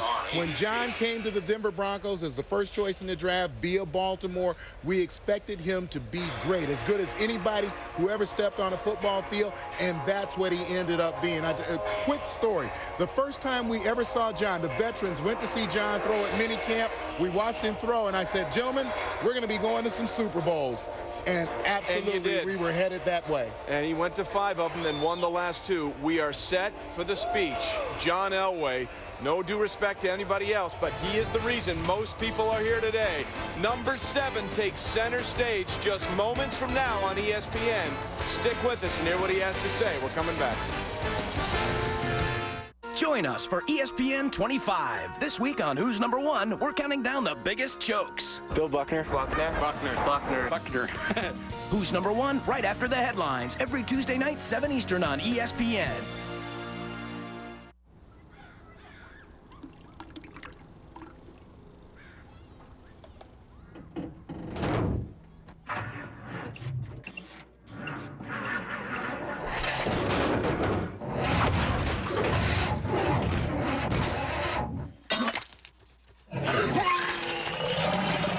Give your high mileage engine what it wants. Switch to high mileage vehicle motor oil from Pennzoil. It's for engines with over 75,000 miles. Ouch, that hurts. With old-fashioned soldering irons, you're stuck to the wall. Plus, they can burn through anything. There's got to be a better way. Introducing Cold Heat, the world's first cordless, cool-touch soldering tool. Watch, it's cold at first, but apply solder to the tip, and in seconds, it's hot enough to solder anything. When you're done, it cools down in seconds. Amazing! Forget tangled cords. Cold Heat is lightweight and portable, uses 4 AA batteries, and is ideal for family projects. It's so advanced it won the prestigious Red Dot Award for New Tool Design. Watch again. Go from soldering back to cool to touch in seconds. Now quickly mend precious jewelry, saving money. Easily repair solar lights outside for beautiful landscaping. Or fix a broken switch on your guitar with precision and speed. The breakthrough is patented technology. After the unique tip touches metal, it rapidly heats up to 800 degrees, then cools off in seconds, so you can place it in your pocket. Now that's smart. Cold Heat is perfect for hobbies, RC cars, and arts and crafts. Cold Heat's easy and convenient. I use it for quick repairs around my house without worrying about getting burned. Call now and order your cordless Cold Heat soldering tool for just $19.95. We'll also include this durable carrying case. It's perfect for the toolbox or the utility drawer, free. Call in the next 10 minutes and we'll include this easy stripping tool, yours free. Just pay shipping and handling. Quickly cut and strip cables with no fraying. Strip multiple wires at the same time, or strip and solder cables lightning fast in just one pass. It's made for a lifetime of use because it's powered by Cold Heat. If you're not completely satisfied, return it for a full refund of the purchase price. But keep the stripping tool as our gift. This incredible value is all yours for only $19.95. So call now. Call 1-800-459-7611 and order your cordless cold heat soldering tool. Now go from soldering back to cool to touch in seconds. This incredible offer won't last, so call 1-800-459-7611.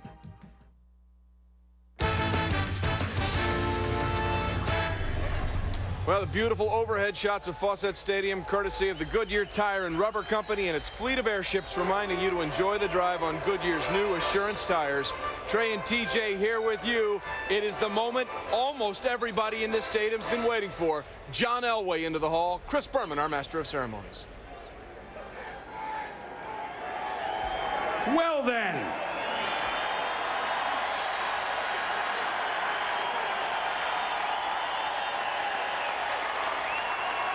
I see some orange jerseys. Is there a reason?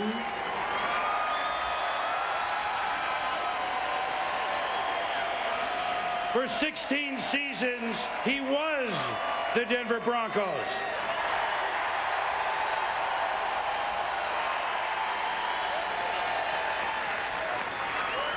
And he'll be the Denver Broncos long after we're all gone.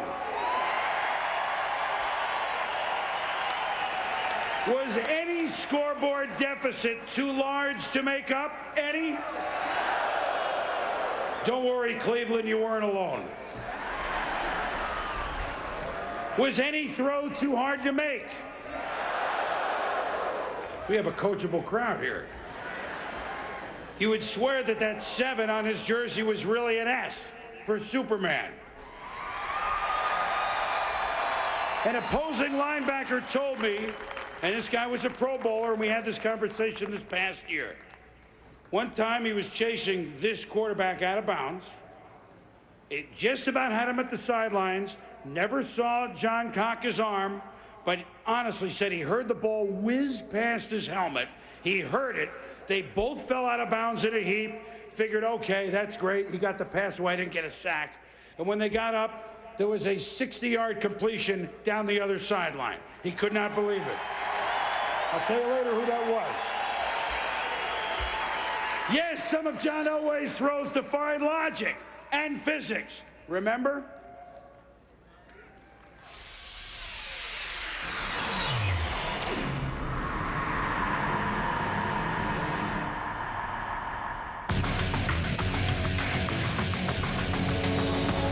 Very few quarterbacks, if any, had a better arm than John Elway. His toughness, durability, and productivity may never be equal. During his 16 seasons, he guided his team to more victories than any other quarterback in NFL history. As long as there were just a few seconds left on the clock, there wasn't a game Elway didn't think he could win. Number 7 was the king of the late-game improbable comeback. He rallied his team to 47 game-winning or game-saving drives, more than any quarterback ever. In the 1986 AFC Championship game, Elway orchestrated a 15-play, 98-yard drive, and with 38 seconds remaining in regulation, the look, the throw, touchdown! John Elway has just thrown the touchdown to Mark Jackson.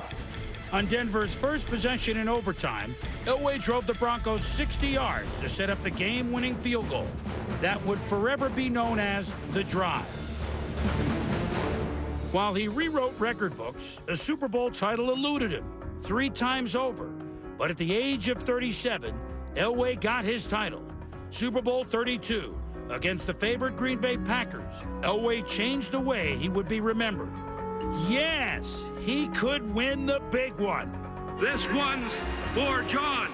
The following season, Elway returned for what would be his last, and this time he topped himself, boasting the highest quarterback rating of his career while leading the Broncos to back-to-back Super Bowl championships. In Super Bowl 33 against the Falcons, he completed 18 of 29 passes for 336 yards, threw a touchdown, and ran for another. Elway was named Super Bowl MVP. Elway did what so many only dream about. He went out on top. Today, the magnificent number 7, John Elway, joins the class of 2004.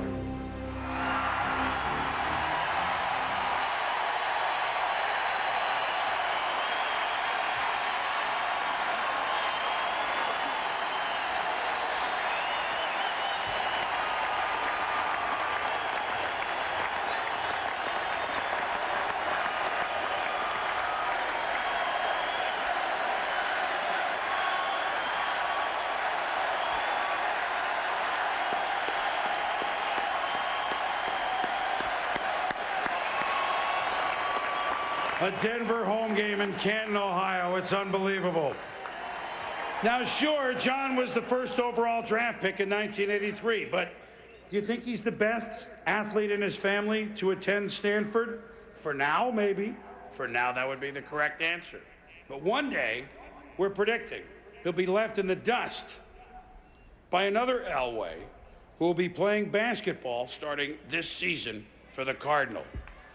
So what you're about to see is a first in Hall of Fame history to present her dad for induction into the Hall of Fame, Jessica Elway.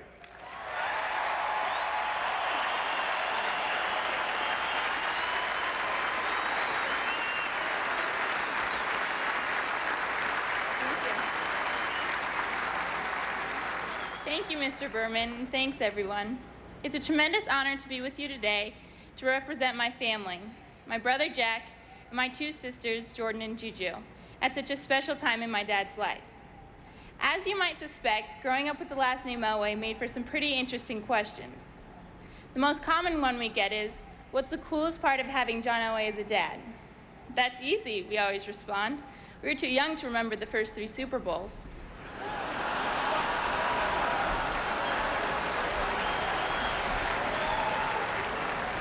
My dad would be looked at differently today if he had not won 2 Super Bowls, but it wouldn't have mattered my brother and sisters and me.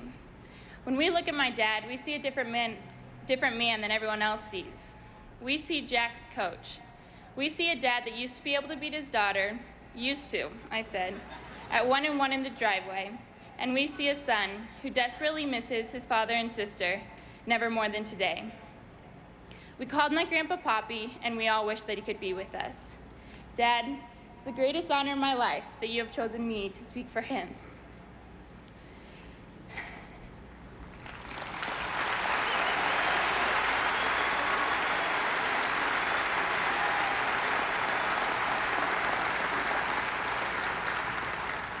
Some of our most vivid memories came from Mile High Stadium, but they didn't have anything to do with football. We spent more time watching my dad on the sideline, waiting for him to wave up at us than we did watching the game. And sure enough, he always did. Looking back, those are some of my most treasured moments. Just because he played quarterback for the Broncos didn't mean we had to cut him any slack.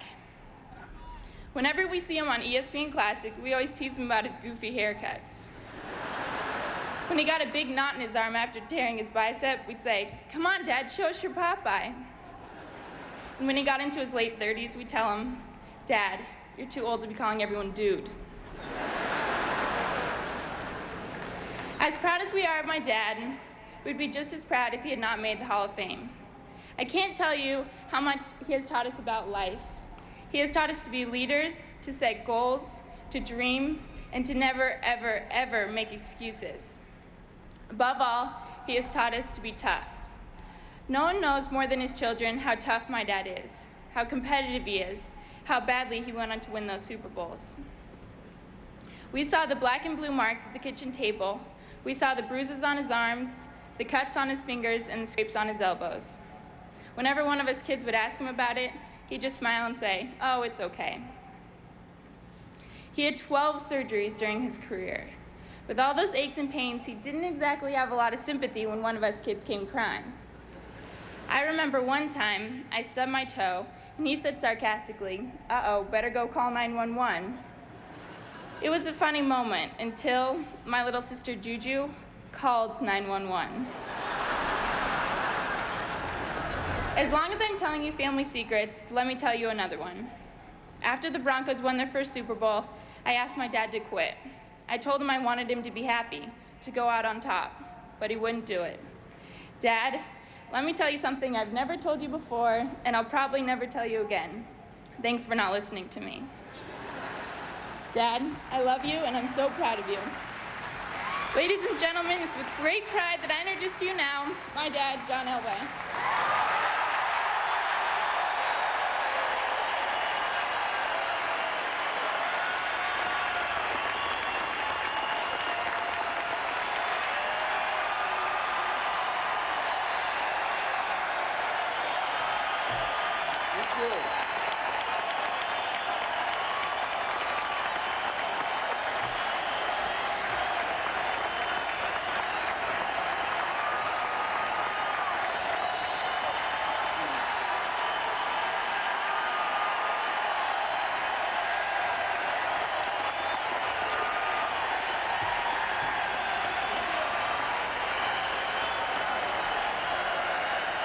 Thank you.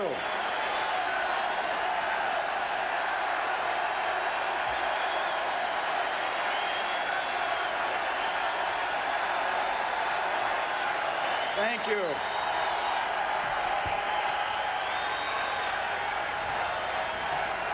Thank you, thank you, thank you. I have to be totally honest. I have never heard that in Ohio before.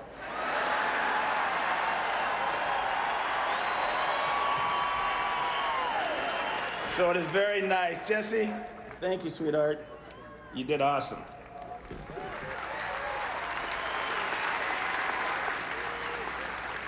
Six years ago, a great thing happened in my life. The Broncos finally won a Super Bowl. And after that game, on the field, I kept saying to myself, or asking myself, we actually won a Super Bowl? After we beat the Packers that night, our owner, Pat Bowlen, raised the Vince Lombardi trophy and told everyone, this one's for John. Well, I'm here today to say, this one's for Pat, and this one's for every Bronco fan out there.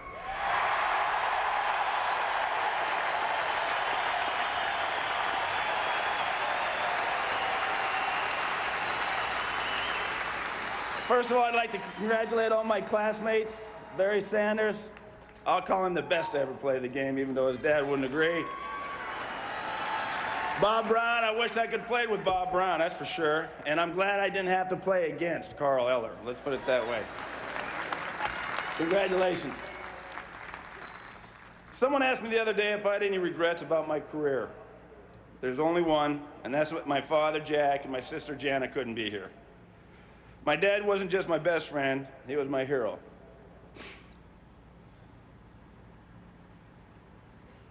My mentor and my inspiration.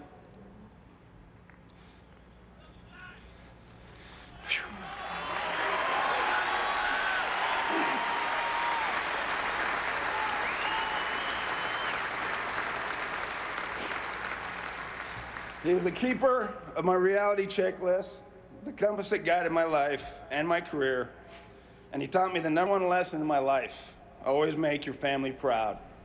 Now that he's gone, I thank God every day for letting him see the Broncos win 2 Super Bowls.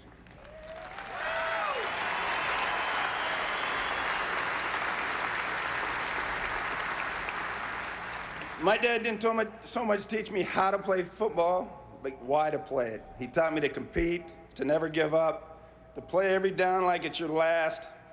He taught me to appreciate the game, to respect it, to play it like it was meant to be played. He taught me to enjoy my successes and learn from my failures. And above all, he told me to make sure when you go out with your offensive lineman, you pick up the tab.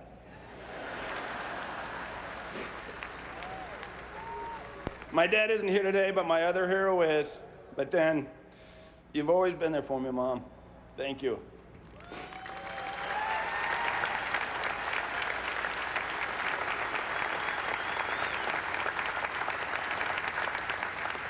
I hope I've made you proud today and every other day. You think about going 98 yards in the fourth quarter against the Browns was tough.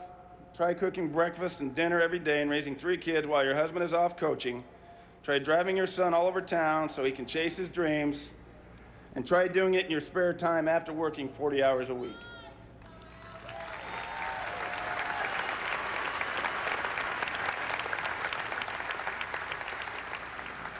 I'm going to tell a little secret that my mom and I had, and it was when we were going to the Super Bowl 32 against the Packers. And my mom was over at the house, and she sat in my house and offered these heartfelt words of encouragement. Words only a mother could say to her son. Do we really have to go back to the Super Bowl? I knew it right then that we better win that one or she'd never go back. So fortunately, thanks, Mom, I love you. For me, the worst part of going to college was leaving my 2 sisters. My twin sister, Jana, who obviously got all the looks. She always kept me out of trouble when I did my best to get into it. I was so nervous before my first high school game, I lost my mouthpiece. Sure enough, she was the one who found it. Trust me, it wasn't the last time she was there to keep an eye on me, and I know she's looking down here today, and I wish you were here, Jenna.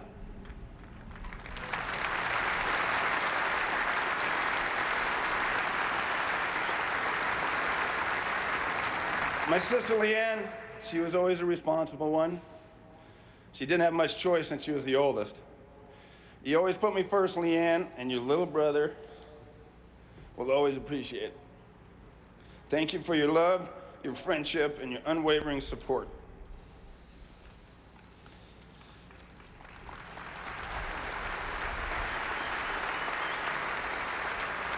I have so many people to thank today.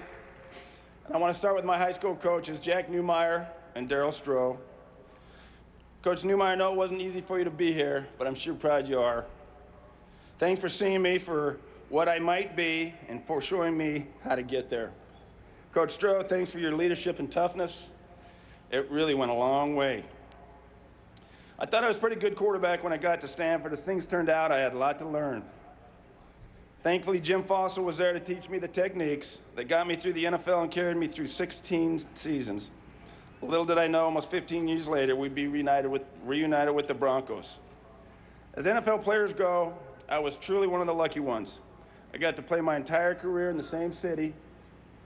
I got to play in the greatest football town in America.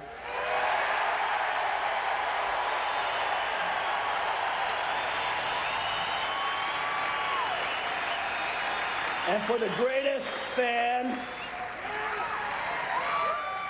to top it off, I got to play for the greatest owner in professional sports. Player and owner doesn't even begin to describe our relationship, Pat. You've been a great boss and an even better friend. Thanks for giving me a chance for the opportunity to pursue the dream we all have as players, and that's to be world champs.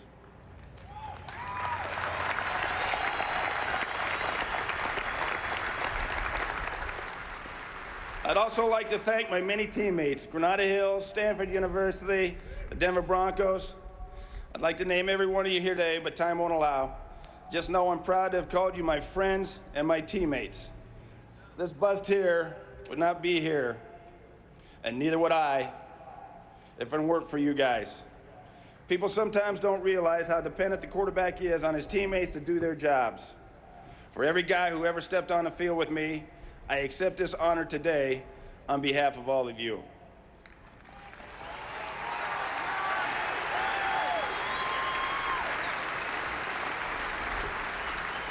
Thanks for protecting me, catching my passes, defending our goal line, for sharing my highs and lows, and more than anything, thanks for not losing confidence in me when I lined up for a snap as a rookie behind a left guard. Then there's Mike Shanahan, who, other than my father, was the single biggest influence on my career.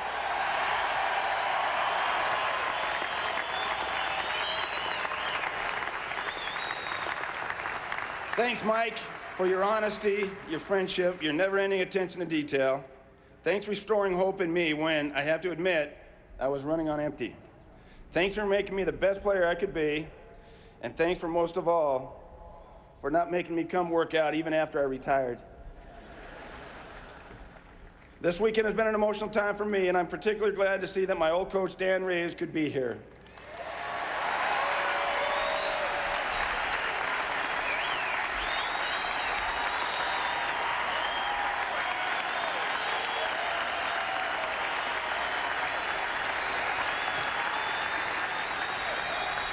Dan, I regret we couldn't win a Super Bowl. We went down fighting, that's for darn sure. And I appreciate all the wins we did have together. And I want you to know I fed off your competitive spirit. Thank you.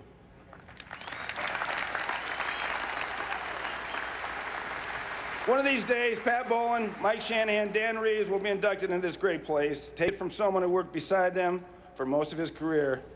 If I belong here, they belong here.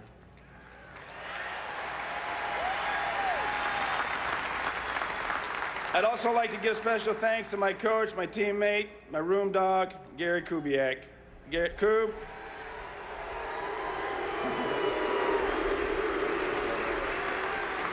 Thanks for the support and understanding through the years and listening. And thanks for not listening each year in training camp as I tried to quit.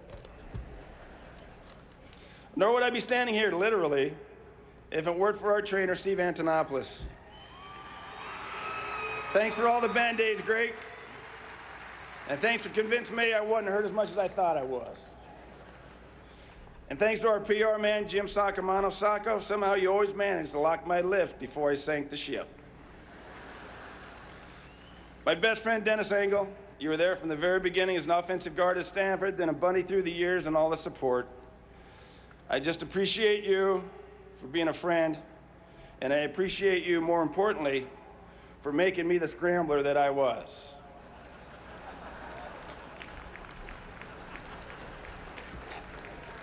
This is a proud day for Denver, for the Rocky Mountain region, for the Broncos. My only wish is that it had come earlier. I'm the first Bronco player to pass through these doors, but it's my sincerest hope that others will soon follow.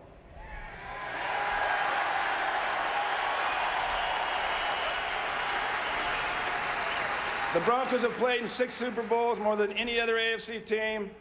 No team could do that without having great players worthy of the Hall of Fame. I've only lied to the media twice that I recall in my career. Halfway through my career, I started getting questions about whether I might someday find my way to Canton. Every time I said I hadn't given it any thought. That was the first lie.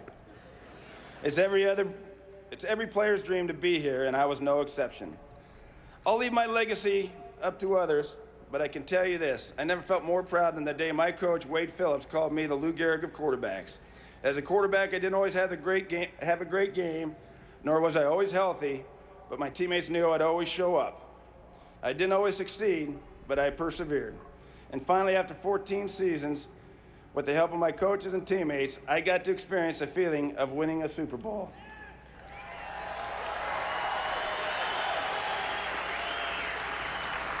And here, my media friends, is the second lie.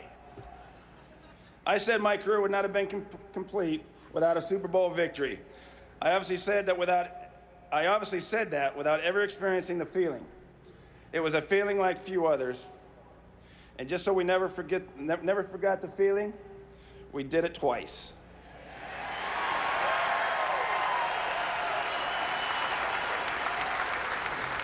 The only bigger thrill in my life is the birth of my children, Jesse, Jordan, Jack, and Juju. They're what gets me up in the morning. I'd like to thank them most of all. Thanks, guys, for jumping into bed on Monday mornings when I was too sore to get up. Thanks for keeping me young when my body felt old. Thanks for giving me perspective and keeping me grounded. Thanks for teaching me about life and reminding me what really matters. And thanks, most of all, for remembering your grandpa's #1 lesson. Thanks for making your family proud. I love you very much.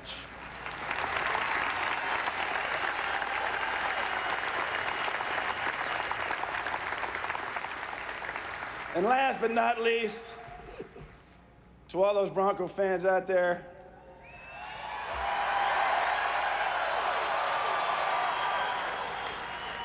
thank you for everything. And this final mile-high salute is for every one of you out there. Thank you.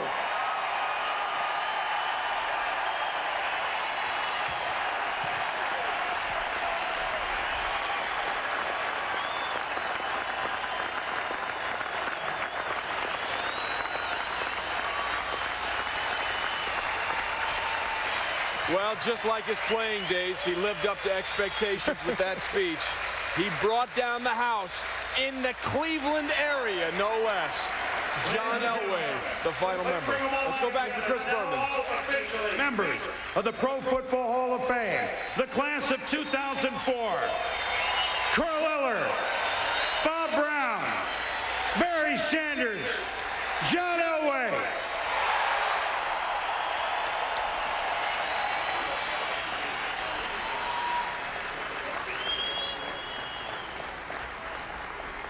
Do you think this kicks off the 2004 season any good, huh? Take a look. History in the making. Enjoy the rest of your weekend here in Canton. You got a little TV left to do. Have a healthy year. Anyone that's driving, drive it safely. And I would say... And welcome back here, Trey Wingo with Tom Jackson. And Tom, I got to tell you, watching you listen and watch John Elway's speech, it was very personal for you, wasn't it? It's personal for, I think, anybody who played with John Elway, anybody who ever watched John Elway and understood the greatness that we were watching. You couldn't help but be moved by what he said. And I know how close his relationship was with his dad, Jack Elway, and I knew that Jack would be missed today, as well as John's twin sister. So, you know, all of those things I knew would culminate in a speech that would be very, very poignant. It's just been a magnificent day. I love the way it was timed, and we were going to get to see John Elway last, but you know, this place rocked for a while like the old Mile High Stadium. In the Cleveland area, just about an hour south, the place was storming for John Elway, and I think you and I both commented as we were watching the people he thanked and the people he brought in. A real class act that he made sure his first coach, Dan Reeves, was here. Yeah, with all of the quote-unquote problems that have been so well documented between Dan and John, you know, to get past that and be able to ask Dan Reeves to be here and then thank him.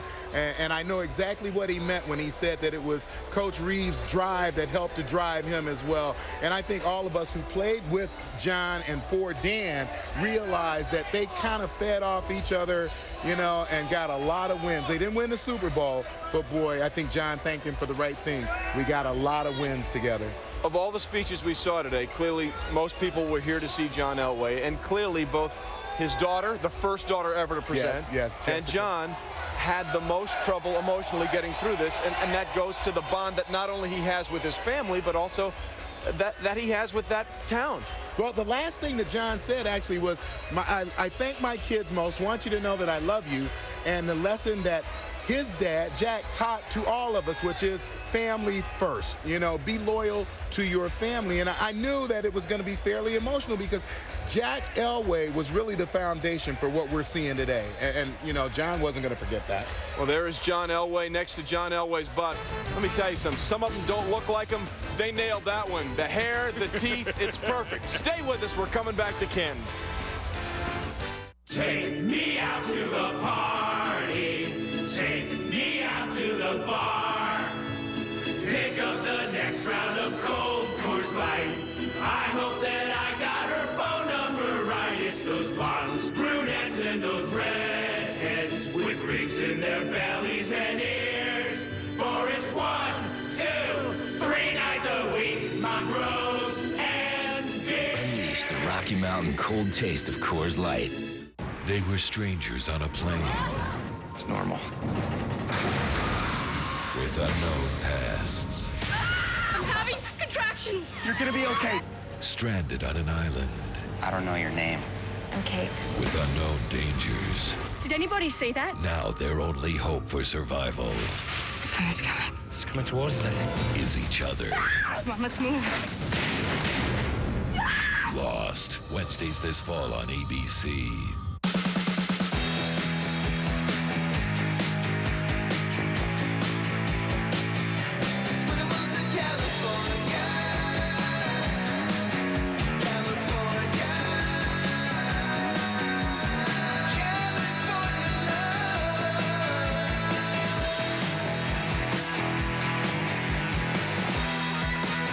X Games 10, live today at 4 Eastern on ABC.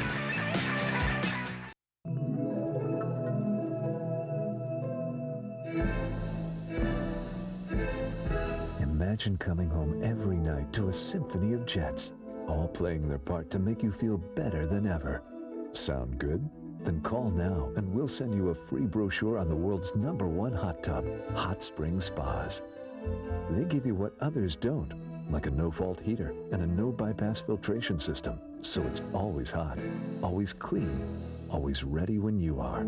With a Hot Spring Spa, you get unparalleled technology, the support of a professional dealer, and a place where everyday stress just disappears. Drift away to a symphony played by the world's most unique variety of jets. Feel our patented Moto Massage Jet sweep up and down your back while others work your neck, shoulders, and feet. So call now or visit our website to get your free brochure and the dealer near you. Hot Spring Spas, built for a lifetime of relaxation. Andre Agassi in the semi-final match yesterday, taking on Andy Roddick, was all smiles at the start. A very good start by both players. No breaks until the latter stages. Then Agassi got the break and served it out, winning the first set 7-5. Roddick wasn't about to be outdone, though. No breaks of serve in the second as Andy Roddick was a little miffed. Roddick made his move, a couple of unforced errors from Agassi in the tiebreak of the second set, and clean winner there from Roddick, and Roddick wins the